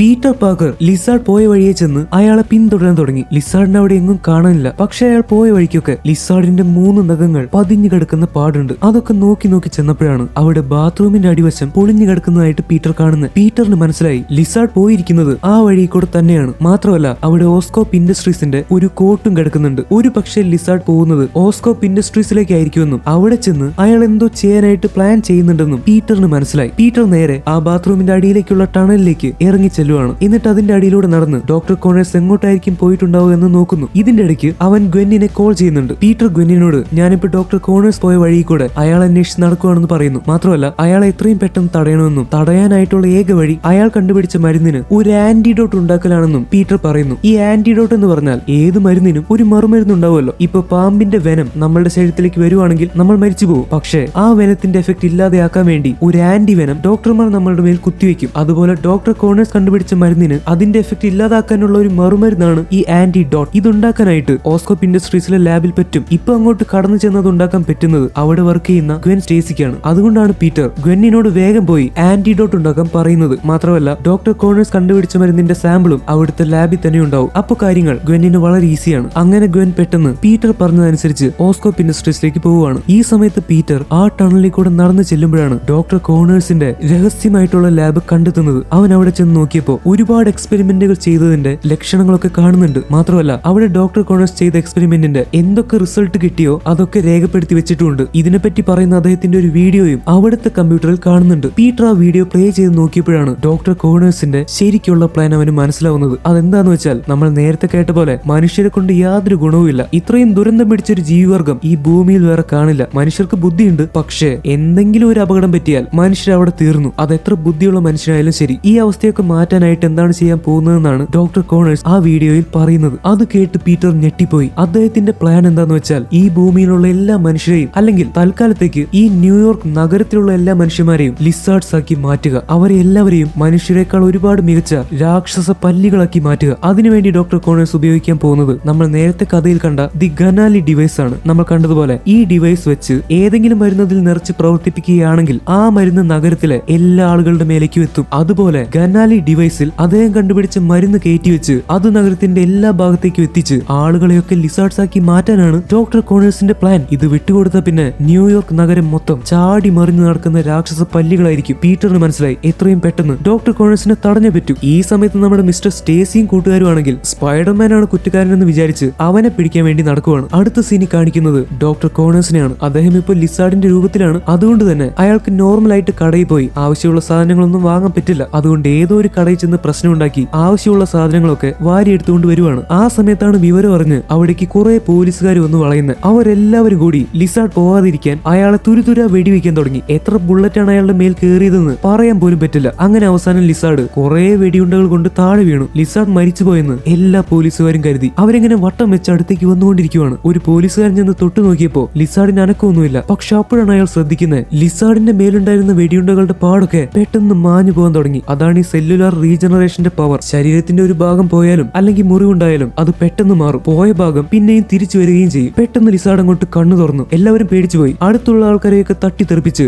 ഡോക്ടർ കോണേഴ്സ് താൻ ഉണ്ടാക്കിയ മരുന്ന് അവിടെ ആകെ നിറയ്ക്കുവാണ്. ആ മരുന്ന് വലിക്കാൻ തുടങ്ങിയതോടെ അവിടെ ഉണ്ടായിരുന്ന പോലീസുകാരൊക്കെ പതുക്കെ പതുക്കെ ലിസാർഡ്സ് ആയി മാറാൻ തുടങ്ങി. ആ പോലീസുകാരൊക്കെ ഇപ്പൊ ഡോക്ടർ കോണേഴ്സിന്റെ പോലെ തന്നെ രാക്ഷസ പല്ലികളായി മാറിക്കഴിഞ്ഞു. ഇപ്പൊ ഗ്വെൻ സ്റ്റേസി ഓസ്കോപ്പ് ഇൻഡസ്ട്രീസിലേക്ക് കടന്നു കഴിഞ്ഞു. നമ്മളുടെ സ്പൈഡർമാൻ ആണെങ്കിൽ അടിയിലെ ടണലിൽ കൂടെ വന്ന് ഒരു റോഡിലേക്ക് കയറുവാണ്. എന്നിട്ട് നേരെ ഓസ്കോപ്പ് ഇൻഡസ്ട്രീസ് ലക്ഷ്യമാക്കി പോകാൻ തുടങ്ങി. ഈ സമയത്ത് പീറ്ററിന് ആന്റിഡോട്ടിന്റെ കാര്യം എന്തായെന്ന് അറിയാൻ വേണ്ടി ഒരു ആകാംക്ഷ തോന്നി. അവൻ പെട്ടെന്ന് ഗ്വെന്നിനെ കോൾ ചെയ്യുവാണ്. പക്ഷെ ഗ്വെൻ പറയുന്നത് എന്താന്ന് വെച്ചാൽ ആന്റിഡോട്ട് റെഡി ആവാനായിട്ട് കുറച്ച് ടൈം എടുക്കുമെന്നാണ്. പക്ഷെ പീറ്ററിന് അപകടം മനസ്സിലായി. ലിസാർഡ് എത്രയും പെട്ടെന്ന് അവിടെ എത്തുമെന്നുള്ള കാര്യം പീറ്റർ ഗ്വെന്നിനോട് പറയുവാണ്. എന്നിട്ട് അയാളുടെ ഗനാലി ഡിവൈസ് വെച്ചുള്ള പ്ലാനും അവൻ ഗ്വെന്നിനോട് പറയുന്നു. പക്ഷേ ഇനി ആന്റിഡോട്ട് റെഡി ആവാൻ 8 മിനിറ്റ് കൂടി ബാക്കിയുണ്ട്. കാര്യങ്ങൾ എങ്ങനെയൊക്കെ ആണെങ്കിലും പീറ്റർ ഗ്വെന്നിനോട് എത്രയും പെട്ടെന്ന് ആ ബിൽഡിംഗിലെ ആളുകൾ ഒഴിപ്പിക്കാനും അവളോട് അവിടെ നിന്ന് പോകാനുമാണ് പറയുന്നത്. കാരണം ലിസാർഡ് അങ്ങോട്ട് എത്തിക്കഴിഞ്ഞാൽ ആരെയൊക്കെ കൊല്ലുമെന്ന് പറയാൻ പറ്റില്ല. അയാളുടെ ലക്ഷ്യം നടത്താൻ വേണ്ടി അയാൾ ആരെയും കൊന്നുകളയും. പക്ഷെ ഗ്വെൻ പറയുന്നത് എന്താന്ന് വെച്ചാൽ ഈ ആന്റിഡോട്ട് ആന്റിഡോട്ട് ഉണ്ടാക്കിയിട്ട് താൻ പുറത്തേക്ക് പോകുമെന്നാണ്. പീറ്റർ അവളെ തടയാൻ ശ്രമിക്കുന്നുണ്ടെങ്കിലും അവൾ അതൊന്നും കേൾക്കുന്നില്ല. ഈ മണ്ടിപ്പെണ്ണിന് എത്ര പറഞ്ഞാലും മനസ്സിലാവില്ലല്ലോ എന്ന് പറഞ്ഞ് പീറ്റർ വീണ്ടും ഓസ്കോപ്പ് ഇൻഡസ്ട്രീസിലേക്ക് പോയിക്കൊണ്ടിരുന്നു. ഈ സമയത്ത് ഗ്വെൻ അവൾ പറഞ്ഞ പോലെ ഓസ്കോപ്പിലെ ഡേഞ്ചർ അലാറം മുഴക്കി എല്ലാവരെയും പുറത്തേക്ക് എത്തിക്കുകയാണ്. പക്ഷെ അവൾ മാത്രം പുറത്തേക്ക് പോകുന്നില്ല. ആന്റിഡോട്ട് റെഡി ആവുന്നത് വരെ അവൾ അവിടെ നിൽക്കാൻ തന്നെ തീരുമാനിച്ചു. ഓസ്കോപ്പിലേക്ക് പോയിക്കൊണ്ടിരിക്കുന്ന പീറ്റർ പാർക്കറിനെ പോലീസുകാർ വളയുവാണ്. അങ്ങനെ എല്ലാവരും പീറ്ററിന് നേരെ വെടിവെക്കാൻ തുടങ്ങി. വെടിവെക്കുക എന്ന് പറഞ്ഞാൽ പീറ്ററിനെ കൊല്ലാൻ വേണ്ടിയിട്ടല്ല, പക്ഷേ ഇലക്ട്രിക് ഷോക്ക് അടുപ്പിച്ച് അവനെ തളർത്തി താഴെ കിടത്താൻ വേണ്ടിയാണ് അവരിപ്പോ വെടിവെക്കുന്നത്. ഈ സമയത്ത് മിസ്റ്റർ സ്റ്റേസിയും അങ്ങോട്ട് എത്തിയിട്ടുണ്ട്. അയാൾക്കും സ്പൈഡർമാനെ അത്രയ്ക്ക് അങ്ങോട്ട് ഇഷ്ടമല്ലെന്ന് അറിയാമല്ലോ. ഇപ്പൊ ഇവരെല്ലാവരും ലിസാർഡിനെ പിടിക്കാൻ പോകേണ്ടതിന് പകരം സ്പൈഡർമാന്റെ പിന്നാലെയാണ്. കുറെ നേരം സ്പൈഡർമാൻ വെടിയേൽക്കാതെ അങ്ങോട്ടും ഇങ്ങോട്ടും ചാടി മറിഞ്ഞ് വലവിട്ട് രക്ഷപ്പെട്ട് നടന്നു. പെട്ടെന്നാണ് മിസ്റ്റർ സ്റ്റേസി പോയിക്കൊണ്ടിരുന്ന ഹെലികോപ്റ്ററിന്റെ ലൈറ്റ് സ്പൈഡർമാന്റെ മുഖത്തേക്ക് അടിക്കുന്നത്. ഒരു നിമിഷം അവന്റെ ശ്രദ്ധ പോയി. ആ തക്കം പാഴാക്കാതെ പോലീസുകാർ അവനെ വെടിവെച്ച് താഴെ ഇടുവാണ്. ഷോക്ക് അടിച്ചു കഴിഞ്ഞ സ്പൈഡർമാൻ എണിക്കാൻ പറ്റാതെ താഴെ കിടക്കുന്നു. ഇപ്പൊ അവന്റെ ചുറ്റും തോക്ക് പിടിച്ച് കുറെ പോലീസുകാർ വന്ന് വളഞ്ഞു കഴിഞ്ഞു. മിസ്റ്റർ സ്റ്റേസി സ്പൈഡർമാന്റെ അടുത്തേക്ക് നടന്നു വരുവാണ്. അദ്ദേഹത്തിന് വലിയ സന്തോഷമായി. അങ്ങനെ കുറെ നാളായിട്ട് പോലീസുകാരുടെ അഭിമാനത്തിന് പ്രശ്നമായിക്കൊണ്ടിരുന്ന സ്പൈഡർമാനെ തന്റെ മുന്നിൽ തന്നെ കിട്ടിയിട്ടുണ്ട്. ഇനി ഇവനെ വെറുതെ വിടുന്ന പ്രശ്നമില്ല. എന്തായാലും ആദ്യം ഈ മുഖംമൂടിക്കുള്ളിൽ ആരാണെന്നൊന്ന് അറിഞ്ഞിട്ട് തന്നെ ബാക്കി കാര്യം. അങ്ങനെ വിചാരിച്ച് മിസ്റ്റർ സ്റ്റേസി പീറ്റർ വിചാരിക്കാത്ത സമയത്ത് അവന്റെ മുഖംമൂടി അങ്ങോട്ട് വലിച്ചൂരുവാണ്. ഇപ്പൊ എല്ലാവരുടെയും മുന്നിൽ പീറ്റർ മുഖംമൂടി ഇല്ലാതെയാണ് ഇരിക്കുന്നത്. പക്ഷേ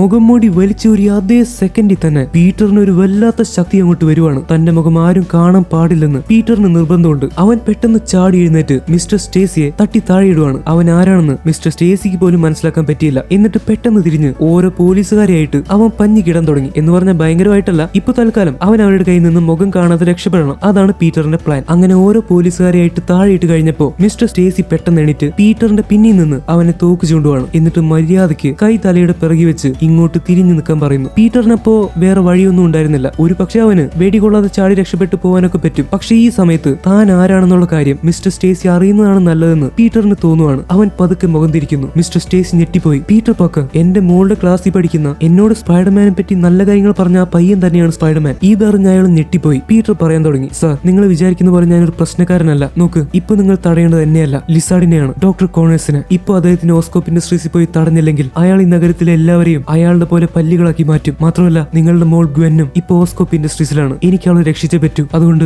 ദയവ് ചെയ്ത് എന്നെ പോകാൻ അനുവദിക്കണം. എന്നാലും ഇതൊക്കെ കേട്ടപ്പോ പീറ്റർ പറയുന്നതൊക്കെ ശരിയായിരിക്കുമെന്ന് മിസ്റ്റർ സ്റ്റേസിക്ക് ഏകദേശം മനസ്സിലായി. അതുകൊണ്ട് അയാൾ തോക്ക് താഴ്ത്തി പീറ്ററിനെ പോകാൻ അനുവദിക്കുവാണ്. പീറ്റർ തന്റെ മാസ്ക് എടുത്തു വെച്ച് നേരെ വലവിട്ട് ചാടി പോകാൻ ഒരുങ്ങി. പക്ഷെ അപ്പോഴേക്കും അവിടെ എവിടെയോ നിന്നൊരു പോലീസുകാരൻ പീറ്ററിന്റെ കാലിലേക്ക് വെടിവെച്ചു. വെടിയുണ്ട കൊണ്ട് പീറ്ററിന്റെ കാൽ മുറിഞ്ഞു. ഇനിയിപ്പോ ഒന്നും പറയണ്ടല്ലോ, അല്ലെങ്കിലേ ലിസാറിനെ തോൽപ്പിക്കാൻ സ്പൈഡർമാന് പാടാണ്. ഇനി കാലിലൊരു മുറിവും കൂടി വെച്ച് അവൻ എങ്ങനെ ലിസാറിന്റെ അടുത്ത് ഫൈറ്റ് ചെയ്യും? ഈ വെടിവെക്കുന്നത് മിസ്റ്റർ സ്റ്റേസി വേണ്ടെന്ന് പറയുന്നുണ്ട്. എന്നാലും അപ്പോഴേക്കും ആ പോലീസുകാരൻ വെടിവെച്ചു. എന്തായാലും മുറിഞ്ഞ കാലുമായിട്ട് നമ്മുടെ സ്പൈഡർമാൻ ഓസ്കോപ്പ് ഇൻഡസ്ട്രീസിലേക്ക് പോയിക്കൊണ്ടിരിക്കുവാണ്. സ്പൈഡർമാന് മര്യാദയ്ക്ക് നടക്കാനോ ഓടാനോ ഒന്നും പറ്റുന്നില്ല. അവൻ പോകുന്ന സ്ഥലത്തൊക്കെ ഇപ്പൊ ചോരയുടെ പാടാണ്. ഈ സമയത്ത് ലിസാർഡ് ഓസ്കോപ്പ് ഇൻഡസ്ട്രീസിന്റെ മുകളിലേക്ക് കയറി പോകുന്നത് പോലീസുകാർ റിപ്പോർട്ട് ചെയ്യുന്നുണ്ട്. അയാൾ അടുത്തെത്തിയെന്ന് അറിഞ്ഞപ്പോ അവിടുത്തെ സുരക്ഷാ സംവിധാനങ്ങൾ ഓൺ ചെയ്ത് വെക്കുവാണ്. അങ്ങനെ നല്ല കട്ടിയുള്ള ഇരുമ്പിന്റെ ചുമരുകൾ അവൾ നിൽക്കുന്ന റൂമിന്റെ ചുറ്റും ഒന്ന് അടയാൻ തുടങ്ങി. എന്നിട്ട് ഗ്വെൻ നേരെ പോയി ഒരു സ്ഥലത്ത് ഒളിച്ചു നിൽക്കുന്നു. പക്ഷെ ലിസാർഡിനെ തടയാൻ ഈ ചുമരുകൾക്കൊന്നും പറ്റില്ല. അയാൾ നേരെ കയറി വന്ന് ആ കട്ടിയുള്ള ചുമരൊക്കെ പൊളിച്ചുള്ളിലേക്ക് വരുവാണ്. ഗ്വെൻ ആകെ പേടിച്ചു പോയി. അവൾ ഇങ്ങനെ ശ്വാസം അടക്കി പിടിച്ച് നിൽക്കുവാണ്. ഡോക്ടർ കോണേഴ്സ് നോക്കിയപ്പോ അയാൾ തേടി വന്ന ഗനാലി ഡിവൈസ് അവിടെ ഇരിക്കുന്നുണ്ട്. പക്ഷെ അത് പ്രവർത്തിപ്പിക്കാനായിട്ട് വേണ്ട ഒരു സാധനം അയാൾക്ക് ഇപ്പൊ ആവശ്യമുണ്ട്. പക്ഷെ ലിസാർഡ് നോക്കിയപ്പോഴാണ് ഇവിടെ എവിടെ നിന്നോ ഒരു മനുഷ്യന്റെ മണം കേൾക്കുന്നുണ്ട്. അയാൾ ആകെ കൂടി ഇങ്ങനെ ഒന്ന് മണത്ത് നോക്കി. ലിസാർഡിന് മനസ്സിലായി എവിടെ നിന്നാണ് ഈ മണം വരുന്നതെന്ന്. ഈ ഗനാലി ഡിവൈസ് പ്രവർത്തിപ്പിക്കാൻ ആവശ്യമുള്ള സാധനം ഗ്വെന്നടുത്ത് കയ്യിൽ ഒളിപ്പിച്ചു വെച്ചിട്ടുണ്ട്. എന്തായാലും ലിസാർഡ് തന്റെ അടുത്തേക്ക് വരില്ലെന്ന് വിചാരിച്ചു നിൽക്കുന്ന ഗ്വെന്നിന്റെ അടുത്തേക്ക് തന്നെ അയാൾ പെട്ടെന്ന് അങ്ങോട്ട് കയറി വരുവാണ്. അതിന്റെ മുഖം കണ്ട്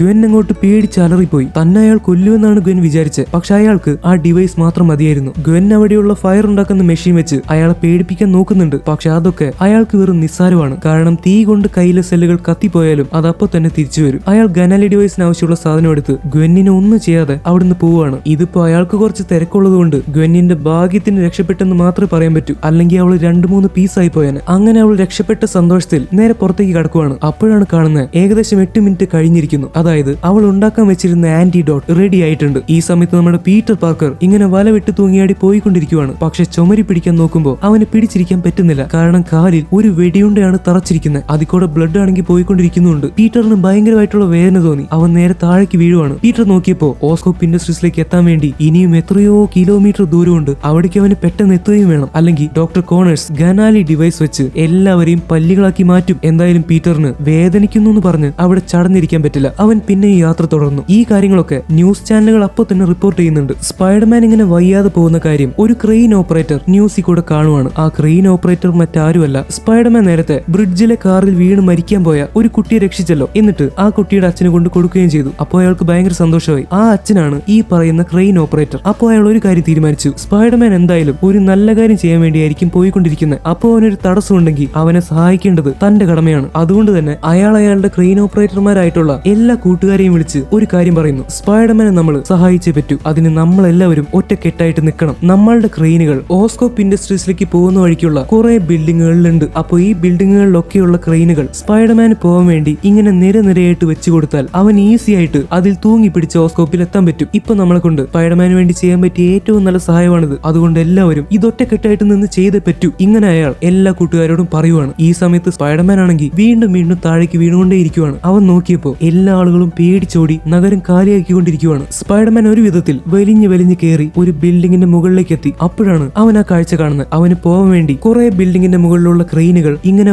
വരിയായിട്ട് വെച്ചിട്ടുണ്ട്. അതിൽ കൂടി ഈസി ആയിട്ട് അവന് പെട്ടെന്ന് തന്നെ ഓസ്കോപ്പ് ഇൻഡസ്ട്രീസിലേക്ക് എത്താൻ പറ്റും. കാലിന് നല്ല വേദനയുണ്ടെങ്കിലും അവൻ രണ്ടും കൽപ്പിച്ച് നേരെ അങ്ങോട്ട് ഓടി ചെല്ലുവാണ്. അതിന്റെ ഇടയ്ക്ക് അവന്റെ കാലിലുള്ള മുറിവിൽ നിന്ന് രക്തം പോകാതിരിക്കാൻ അവൻ അത് വല വെച്ച് അടയ്ക്കുന്നുണ്ട്. എന്തൊക്കെ കഷ്ടപ്പാടാണ് സ്പൈഡർമാന്. അങ്ങനെ പതുക്കെ അവനെ കൊണ്ട് പറ്റുന്ന പോലെ ഓടി സ്പൈഡർമാൻ നേരെ ചെന്ന് ഒരൊറ്റ ചാട്ടം അങ്ങോട്ട് ചാടി. എന്നിട്ട് നേരെ കാണുന്ന ക്രെയിനി പിടിക്കാൻ വേണ്ടി വെബ് ഷൂട്ട് ചെയ്യുവാണ്. പക്ഷെ അവന്റെ ഭാഗ്യക്കേടിന് ആ വല ആ ക്രെയിൻ വരെ എത്തിയില്ല. പീറ്റർ നേരെ താഴേക്ക് വീണു. ഇനി എന്താണ് പറ്റിയതെന്ന് അറിയില്ല. അങ്ങനെ നിൽക്കുമ്പോഴാണ് നമ്മളെല്ലാവരെയും രോമാഞ്ചം കൊള്ളിക്കുന്ന മറ്റൊരു കാര്യം സംഭവിക്കുന്നത്. ഏതോ ഒരു ക്രെയിനി പിടിച്ച് സ്പൈഡർമാൻ ഇങ്ങനെ മുകളിലേക്ക് കയറി വരുവാണ്. കാരണം അവിടെ നമ്മുടെ പ്രധാനപ്പെട്ട ക്രെയിൻ ഓപ്പറേറ്റർ റെഡി ആയിട്ട് നിൽക്കുന്നുണ്ടായിരുന്നു. കുറച്ച് അടിയിലായിരുന്നെന്ന് മാത്രം. അങ്ങനെ പീറ്റർ രക്ഷപ്പെട്ടു. ഇപ്പൊ അവന് പുതിയൊരു ആത്മവിശ്വാസം വരുവാണ്. കാരണം അവനെ തടയാൻ മാത്രമല്ല അവനെ സഹായിക്കാനും കുറെ ജനങ്ങൾ ഇവിടെയുണ്ട്. അങ്ങനെ അവൻ തൂങ്ങിയാടി വളരെ പെട്ടെന്ന് ഓസ്കോപ്പിലേക്ക് എത്താൻ പോവാണ്. ഏകദേശം ഒരു 15 മിനിറ്റ് കൊണ്ട് എത്തേണ്ട സ്ഥലത്ത് പീറ്റർ ഇപ്പോ വെറും 5 മിനിറ്റ് കൊണ്ട് എത്തി. ഈ സമയമായപ്പോഴേക്കും നമ്മുടെ ലിസാർഡ് ഗനാലി ഡിവൈസ് കൊണ്ട് ഓസ്കോപ്പിന്റെ ഏറ്റവും മുകളിൽ വെക്കുവാണ്. ഇനി വെറും നിമിഷങ്ങൾ കഴിഞ്ഞാൽ അയാളുടെ മരുന്നെടുത്ത് ഗനാലി ഡിവൈസിൽ വെച്ച് അത് ഓണാക്കും. അതോടെ എല്ലാവരും പല്ലിയാവും. ഈ ഓസ്കോപ്പ് ഇൻഡസ്ട്രീസിന്റെ ബിൽഡിംഗ് വളരെ ഉയരത്തിലാണ്. അവിടേക്ക് ക്രെയിൻ ഒന്നും എത്താൻ പോകുന്നില്ല. ഇനി സ്പൈഡർമാൻ അവിടേക്ക് ചാടി കയറി വലിഞ്ഞു തന്നെ പോകേണ്ടി വരും. പീറ്റർ സമയം കളയാതെ നേരെ മുകളിലേക്ക് വെച്ച് പിടിച്ചു. ഇപ്പൊ നമ്മുടെ ഗൺ സ്റ്റേസി ഓസ്കോപ്പ് ഇൻഡസ്ട്രീസിന്റെ പുറത്തേക്ക് വന്നു. ആ സമയത്താണ് അവളുടെ അച്ഛനായിട്ടുള്ള മിസ്റ്റർ സ്റ്റേസി പോലീസ് കാറിൽ അങ്ങോട്ട് വരുന്നത്. സ്റ്റേസി മോളോട് എത്രയും പെട്ടെന്ന് ഇവിടെ നിന്ന് രക്ഷപ്പെടാൻ വേണ്ടി പോലീസ് കാറിൽ കയറാൻ പറയുന്നു. അപ്പോഴാണ് ഗ്വൻ തന്റെ കയ്യിലുള്ള ആന്റിഡോട്ട് എത്രയും പെട്ടെന്ന് സ്പൈഡർമാന് കൊടുക്കണമെന്നും അതിനെനിക്ക് പോയേ പറ്റൂവെന്നും പറയുന്നത്. അപ്പോഴാണ് മിസ്റ്റർ സ്റ്റേസി പറയുന്നത്, മോളെ നിന്റെ മുഖംമൂടിയിട്ട ഫ്രണ്ടിനെ എനിക്ക് മനസ്സിലായി. അവൻ ആരാണെന്നും എനിക്ക് മനസ്സിലായി. അതുകൊണ്ട്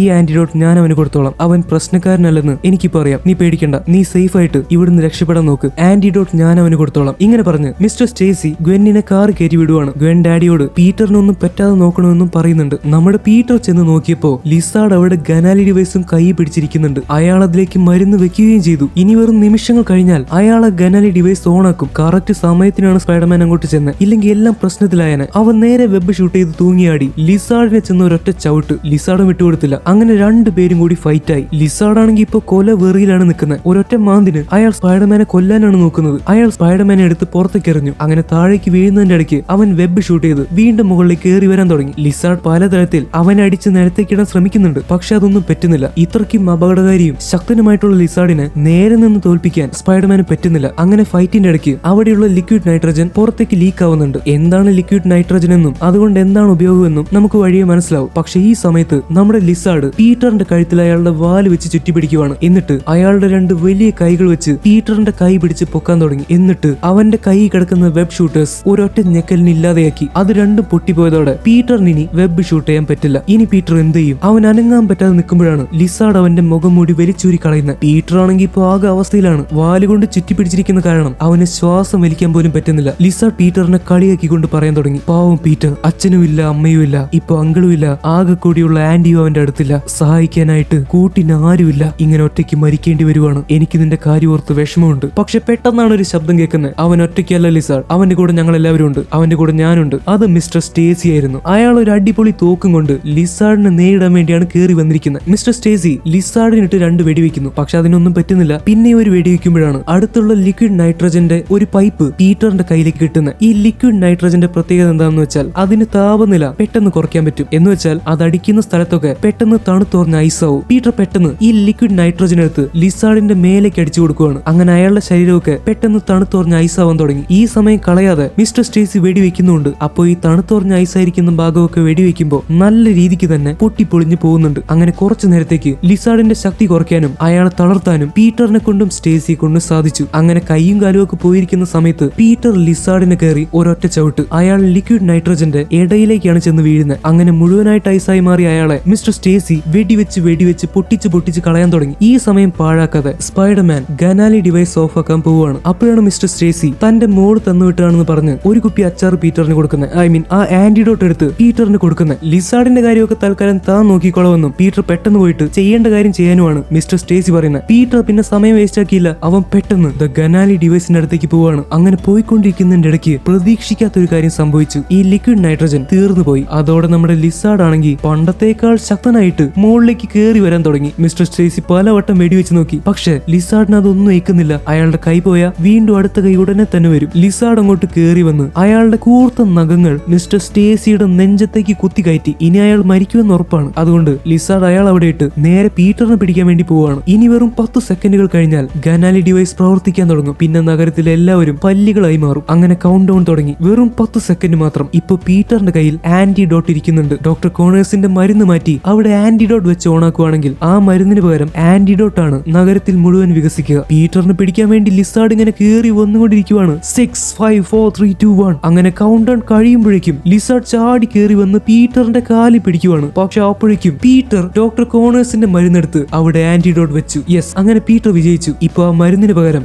ആന്റിഡോട്ട് ആണ് നഗരം മുഴുവൻ വ്യാപിക്കാൻ പോകുന്നത്. അങ്ങനെ പതുക്കെ ആന്റിഡോട്ട് ആ നഗരത്തിലെ എല്ലാ സ്ഥലത്തും പെയ്തിറങ്ങാൻ തുടങ്ങി. ഇതിന്റെ ചെറിയ ചെറിയ കണികകൾ നമ്മളുടെ ഡോക്ടർ കോണേഴ്സിന്റെ മേലേക്ക് വന്ന് വീണു. അങ്ങനെ വീണതോടെ അദ്ദേഹവും ലിസാർഡ് അല്ലാതെയാവാൻ തുടങ്ങി. നിങ്ങൾക്ക് ഓർമ്മയുണ്ടാവും, ഈ ആന്റിഡോട്ട് എന്ന് പറഞ്ഞാൽ ഡോക്ടർ കോണേഴ്സിന്റെ മരുന്നിന്റെ എഫക്ട് കളയാനുള്ള മരുന്നാണ്. അപ്പൊ ആന്റിഡോട്ട് വീണാൽ ലിസാർഡിന്റെ ശക്തികൾ പോവും. അങ്ങനെ ശക്തികൾ പോയി തളരാൻ തുടങ്ങിയതോടെ ലിസാർഡ് നേരെ താഴേക്ക് അങ്ങോട്ട് വീണു. പതുക്കെ അയാൾ ലിസാർഡിൽ നിന്ന് മാറി ഡോക്ടർ കോണേഴ്സിന്റെ ശരിക്കുള്ള രൂപത്തിലേക്ക് വരാൻ തുടങ്ങി. ലിസാർഡ് ചെന്ന് വീണതോടെ പീറ്റർ പാർക്കർ നിന്നിരുന്ന ഭാഗം നേരെ പൊളിഞ്ഞ് താഴേക്ക് വീഴുവാണ്. പീറ്ററിന്റെ കയ്യിൽ ഇപ്പൊ വെബ് ഷൂട്ടേഴ്സ് ഒന്നുമില്ല. അതുകൊണ്ട് വല വിട്ട് തൂങ്ങിയാടി രക്ഷപ്പെടാനും അവനെ കൊണ്ട് പറ്റുന്നില്ല. എന്നാൽ ഒരു വിധത്തിൽ തിരിഞ്ഞു മറിഞ്ഞ് അവൻ അവിടെ ചെന്ന് തൂങ്ങി നിൽക്കുവാണ്. ഭാഗ്യത്തിന് താഴേക്ക് വീണില്ല. പക്ഷെ പിന്നെയാണ് നമ്മൾക്ക് മനസ്സിലാവുന്നത്, പീറ്റർ തൂങ്ങി നിന്നതുകൊണ്ടല്ല രക്ഷപ്പെട്ട്. അവന്റെ കയ്യിൽ ഡോക്ടർ കോണേഴ്സ് പിടിച്ചിട്ടുണ്ട്. അദ്ദേഹമാണ് പീറ്ററിനെ വീഴാതെ രക്ഷപ്പെടുത്തിയത്. ലിസാർഡായി മാറിയപ്പോ വന്ന പുതിയ കൈ വെച്ചാണ് അദ്ദേഹം പീറ്ററിനെ താങ്ങി പിടിച്ചിരിക്കുന്നത്. അയാൾ പതുക്കെ പീറ്ററിനെ വലിച്ച് മുകളിലേക്ക് കയറ്റാൻ തുടങ്ങി. പക്ഷെ അപ്പോഴാണ് ലിസാർഡിന്റെ എഫക്ട് പോയതോടെ അയാളുടെ മുളച്ചു വന്ന പുതിയ കൈ ഇല്ലാതെയായി പൊടിഞ്ഞു പോകുന്നത്. പീറ്റർ വീണ്ടും താഴേക്ക് വീഴാൻ തുടങ്ങി. പക്ഷെ അയാള് മറ്റേ കൈ വെച്ച് പീറ്ററിനെ പിടിച്ചു. എന്നിട്ട് വലിച്ചു കയറ്റി. ഇപ്പൊ അയാൾ പൂർണ്ണമായിട്ട് ശരിക്കുള്ള ഡോക്ടർ കോണേഴ്സിന്റെ രൂപത്തിലേക്ക് വന്നു. തന്റെ ഒരുപാട് നാളത്തെ പ്രതീക്ഷയായിട്ടുള്ള കൈ കൺമുന്നിൽ വെച്ച് ഇല്ലാതെയാവുന്നത് കണ്ട് അയാൾക്ക് ഭയങ്കര വിഷമമായി. ഡോക്ടർ കോണേഴ്സ് കരയാനൊക്കെ തുടങ്ങി. പക്ഷെ അപ്പോഴാണ് അയാൾക്ക് പെട്ടെന്ന് മിസ്റ്റർ സ്റ്റേസിയുടെ കാര്യം ഓർമ്മ വന്നത്. അയാൾ പീറ്ററിനോട് പെട്ടെന്ന് മിസ്റ്റർ സ്റ്റേസിയെ ചെന്ന് രക്ഷിക്കാൻ പറയുന്നു. പീറ്റർ നേരെ ഓടി ചെല്ലുമ്പോഴേക്കും മിസ്റ്റർ സ്റ്റേസി മരിക്കാറായി കിടക്കുവാണ്. അവൻ പെട്ടെന്ന് ചെന്ന് മിസ്റ്റർ സ്റ്റേസിയോട് പേടിക്കേണ്ടെന്നും എത്രയും പെട്ടെന്ന് ഹോസ്പിറ്റലിലേക്ക് എത്തിക്കാമെന്നും പറയുന്നു. പക്ഷെ മിസ്റ്റർ സ്റ്റേസിക്ക് മനസ്സിലായി തന്റെ മരണം ഏകദേശം അടുത്ത് കഴിഞ്ഞു. അതുകൊണ്ട് അദ്ദേഹം പറയുന്നത് എന്താന്ന് വെച്ചാൽ പീറ്റർ പെട്ടെന്ന് മുഖംമൂടി എടുത്തിടാനാണ്. കാരണം അതാണ് പീറ്ററിന്റെ ശക്തി. മുഖംമൂടി ഇല്ലെങ്കിൽ അവൻ ഒരുപാട് ശത്രുക്കൾ ഉണ്ടാവും. പോലീസുകാർ അവനെ തിരിച്ചറിയും. പോലീസുകാർ വരുന്നതിന് മുൻപ് പോയില്ലെങ്കിൽ അവരെ നിന്നെ പിടിക്കാൻ ചാൻസ് ഉണ്ടെന്നും മിസ്റ്റർ സ്റ്റേസി പറയുന്നുണ്ട്. എന്നാലും പീറ്റർ അദ്ദേഹത്തെ എണീപ്പിക്കാൻ നോക്കുന്നു. പക്ഷെ വേദന കാരണം മിസ്റ്റർ സ്റ്റേസിക്ക് എഴുന്നേക്കാൻ പറ്റുന്നില്ല. അവസാനമായിട്ട് അദ്ദേഹം ഒരു കാര്യം മാത്രമാണ് പറയുന്നത്, പീറ്ററിന് എപ്പോഴും ശത്രുക്കൾ ഉണ്ടാവും, എപ്പോഴും അപകടങ്ങൾ ഉണ്ടാവും. അതുകൊണ്ട് പീറ്റർ അദ്ദേഹത്തിന് ഒരു വാക്ക് കൊടുക്കണം. എന്താണെന്ന് വെച്ചാൽ ഈ ശത്രുക്കളുടെ ഇടയിലേക്ക്, ഈ അപകടത്തിന്റെയൊക്കെ ഇടയിലേക്ക് തന്റെ മോളെ അല്ലെങ്കിൽ ഗ്വെൻ സ്റ്റേസിയെ കൊണ്ടുവരാൻ പാടില്ലെന്നാണ് അദ്ദേഹം പറയുന്നത്. പീറ്റർ സത്യം ചെയ്തു എന്ന വിശ്വാസത്തോടെ മിസ്റ്റർ സ്റ്റേസി മരിക്കുവാണ്. പീറ്റർ ഒന്നും പറയുന്നില്ല. ഗ്വെന്നിന്റെ അച്ഛൻ മരിക്കുന്നത് കണ്ട് പീറ്ററിന് ഭയങ്കര വിഷമമായി. കാരണം തന്റെ അച്ഛൻ ഇങ്ങനെ മരിക്കുമെന്നുള്ള കാര്യം ഗ്വെന്നിന്റെ എക്കാലത്തെയും പേടിയായിരുന്നു. ഇപ്പൊ അത് സംഭവിച്ചു കഴിഞ്ഞു. പീറ്റർ ശരിക്കും കരയാൻ തുടങ്ങി. അവൻ പതുക്കെ എഴുന്നേറ്റ് ആ സിറ്റിയിലേക്ക് നോക്കുവാണ്. ഇപ്പൊ ആന്റിഡോട്ട് ആ നഗരത്തിൽ മുഴുവൻ വ്യാപിച്ചതുകൊണ്ട് നേരത്തെ ലിസാർഡ്സായി മാറിയ പോലീസുകാരൊക്കെ തിരിച്ച് പോലീസുകാരാവാൻ തുടങ്ങി, അല്ലെങ്കിൽ തിരിച്ച് മനുഷ്യരാവാൻ തുടങ്ങി. ടിവിയിൽ ന്യൂസ് കാണിക്കുന്നുണ്ട് ഡോക്ടർ കോണേഴ്സ് ഇപ്പൊ ജയിലിന്റെ ഉള്ളിലാണ്. നമ്മുടെ ആൺ മെയ് ഈ വാർത്ത കണ്ടുകൊണ്ടിരിക്കുന്നുണ്ട്. ആ സമയത്താണ് പീറ്റർ അങ്ങോട്ട് കയറി വരുന്നത്. എന്നത്തെയും പോലെ അവന്റെ മുഖത്ത് കുറെ മുറിവുകളുണ്ട്. അതെങ്ങനെ പറ്റിയതാണെന്ന് ആന്റിക്ക് അറിയില്ല. പക്ഷെ ഇന്ന് പീറ്റർ മറക്കാതെ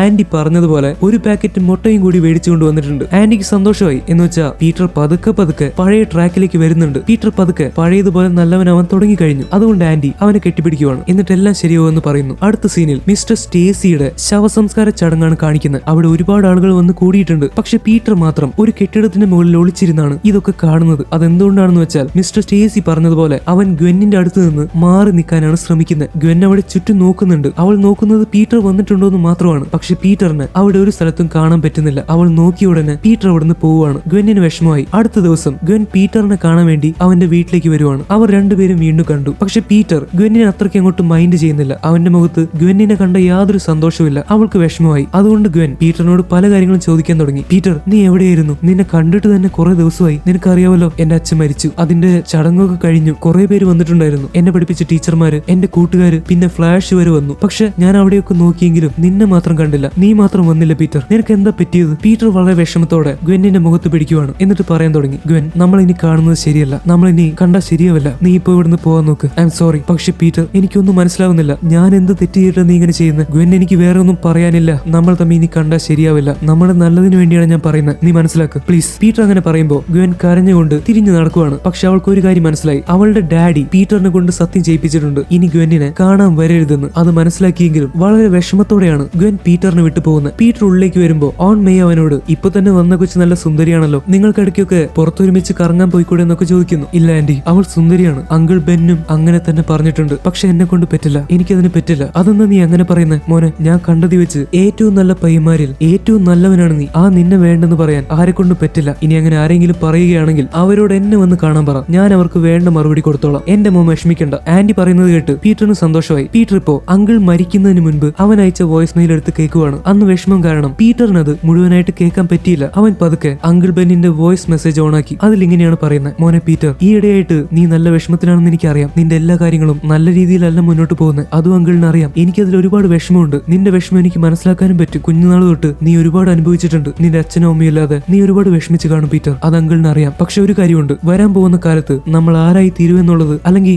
നമ്മൾ ആരായി മാറുമെന്നുള്ളത് നമ്മൾ തന്നെയാണ് തീരുമാനിക്കുന്നത്. അത് മാറ്റാൻ വേറെ ആരെയും അനുവദിക്കരുത്. അത് നമ്മുടെ തീരുമാനമായിരിക്കണം. നീ വെറും ഒരു പയ്യനല്ലെന്ന് എനിക്കറിയാം. വളരെ മഹത്തായ കാര്യങ്ങൾ ചെയ്യാൻ വേണ്ടിയിട്ടാണ് നിന്നെ ദൈവം ഈ ഭൂമിയിൽ സൃഷ്ടിച്ചിരിക്കുന്നത്. അതും അങ്കിളിന് അറിയാം. മോനെ, ഒരു കാര്യമുണ്ട്, with great power comes great responsibility. നമുക്ക് എന്തെങ്കിലും കഴിവുകൾ ഉണ്ടെങ്കിൽ അത് ഈ ലോകത്തിന്റെ നന്മയ്ക്ക് വേണ്ടി ഉപയോഗിക്കണം. അതൊരിക്കലും ഒരു ഓപ്ഷൻ ആയിരിക്കരുത്. നീ സഹായിച്ചിരിക്കണം. നിനക്ക് കഴിവുണ്ടെങ്കിൽ നീ ആളുകളെ ഹെൽപ്പ് ചെയ്യണം. അത് നിന്റെ റെസ്പോൺസിബിലിറ്റിയാണ്, ഉത്തരവാദിത്വം. അതിൽ നിന്ന് ഒളിച്ചോടാൻ ശ്രമിക്കരുത്. ജീവിതത്തിൽ എന്തൊക്കെ സംഭവിച്ചാലും ഞങ്ങൾ എപ്പോഴും നിന്റെ കൂടെ തന്നെ ഉണ്ടാവും പീറ്റർ. ഞങ്ങൾ നിന്നെ കൈവിടില്ല. അതുകൊണ്ട് നീ തിരിച്ചു വാ മോനെ. പീറ്റർ, ഈ അങ്കിളിന് ഒരേ ഒരു ഹീറോയേ ഉള്ളൂ. അത് നീയാടാ. I love you Peter. നിന്റെ അങ്കിളിനും ആന്റിക്കും നീ ഇല്ലാതെ ജീവിക്കാൻ പറ്റില്ല. ഇങ്ങനെയായിരുന്നു ആ മെസ്സേജ്. അത് കേട്ട് പീറ്ററിന് ഒരുപാട് സന്തോഷമായി. മരിക്കുന്നതിന് മുൻപ് അങ്കിൾ ബെന്നിന് തന്നോട് പിണക്കമൊന്നും ഉണ്ടായിരുന്നില്ല. അടുത്ത ദിവസം പീറ്റർ വീണ്ടും കോളേജിലേക്ക് പോവുകയാണ്. അവിടെ ഗ്വെൻ നിൽക്കുന്നുണ്ട്. പക്ഷെ അവർ രണ്ടുപേരും പരസ്പരം മൈൻഡ് ചെയ്യുന്നില്ല. ഈ സമയത്താണ് ഫ്ലാഷ് വന്ന് നമ്മളുടെ പീറ്ററിനെ കെട്ടിപ്പിടിക്കുന്നത്. അവരിപ്പോ പഴയ പോലെയല്ല, നല്ല കൂട്ടുകാരാണ്, നല്ല ചങ്ക് കൂട്ടുകാർ. അത് മാത്രമല്ല, നമ്മളുടെ ഫ്ലാഷ് ഇപ്പോ ഒരു സ്പൈഡർമാൻ ഫാനാണ്. അവനിട്ടിരിക്കുന്ന ഡ്രസ്സ് കണ്ടാൽ തന്നെ അറിയാം, അതിൽ സ്പൈഡർമാന്റെ എംബ്ലം പ്രിന്റ് ചെയ്തിട്ടുണ്ട്. എന്തായാലും അവനിപ്പോ സ്പൈഡർമാനെ പറ്റി എത്ര പുകഴ്ത്തിയിട്ടും അങ്ങോട്ട് മതിയാവുന്നില്ല. പക്ഷെ ഫ്ലാഷിന് അറിയില്ലല്ലോ മുന്നിൽ നിൽക്കുന്ന പീറ്റർ പാർക്കർ തന്നെയാണ് സ്പൈഡർമാൻ എന്ന്. ഈ സമയത്ത് ഗ്വെൻ മുന്നിൽ കൂടെ നടന്നു പോകുന്നുണ്ടെങ്കിലും ഒരു മൈൻഡും ഇല്ല. പീറ്ററിന് അത്യാവശ്യം വിഷമം തോന്നി. ഗ്വെൻ ഇങ്ങനെ ആവാൻ കാരണം പീറ്റർ തന്നെയാണ്. ഗ്വെൻ ക്ലാസ്സിലേക്ക് വരുന്നു. അത് കഴിഞ്ഞ് കുറച്ച് സമയം കഴിഞ്ഞപ്പോഴാണ് പീറ്റർ ക്ലാസ്സിലേക്ക് കയറി വരുന്നത്. അവിടെ ടീച്ചർ ക്ലാസ് എടുക്കുന്നതിന്റെ ഇടയ്ക്ക് പീറ്റർ എന്താ ഇന്നും ലേറ്റ് ആയതെന്ന് ചോദിക്കുന്നു. അപ്പൊ പീറ്റർ പറയുന്നു, സോറി മിസ്, ഇനി ഞാൻ സത്യമായിട്ടും ലേറ്റ് ആവില്ല. പീറ്റർ, ഞാനൊരു കാര്യം പറയാം. നിന്നെ കൊണ്ട് ഒരിക്കലും പാലിക്കാൻ പറ്റില്ലെന്ന് ഉറപ്പുള്ള സത്യങ്ങൾ ഉണ്ടെങ്കിൽ അങ്ങനെയുള്ള സത്യങ്ങൾ ചെയ്യാൻ പാടില്ല. ഇപ്പൊ പീറ്ററിന് മുന്നിൽ ഗ്വെൻ ഇരിക്കുന്നുണ്ട്. പീറ്റർ പതുക്കെ ഗ്വെൻ കേൾക്കാൻ വേണ്ടി മാത്രം പറയുവാണ്, ടീച്ചർ പറഞ്ഞത് ശരിയാ. എന്നെ കൊണ്ട് പാലിക്കാൻ പറ്റാത്ത സത്യങ്ങൾ ഞാൻ ചെയ്യാൻ പാടില്ല. ഇപ്പോ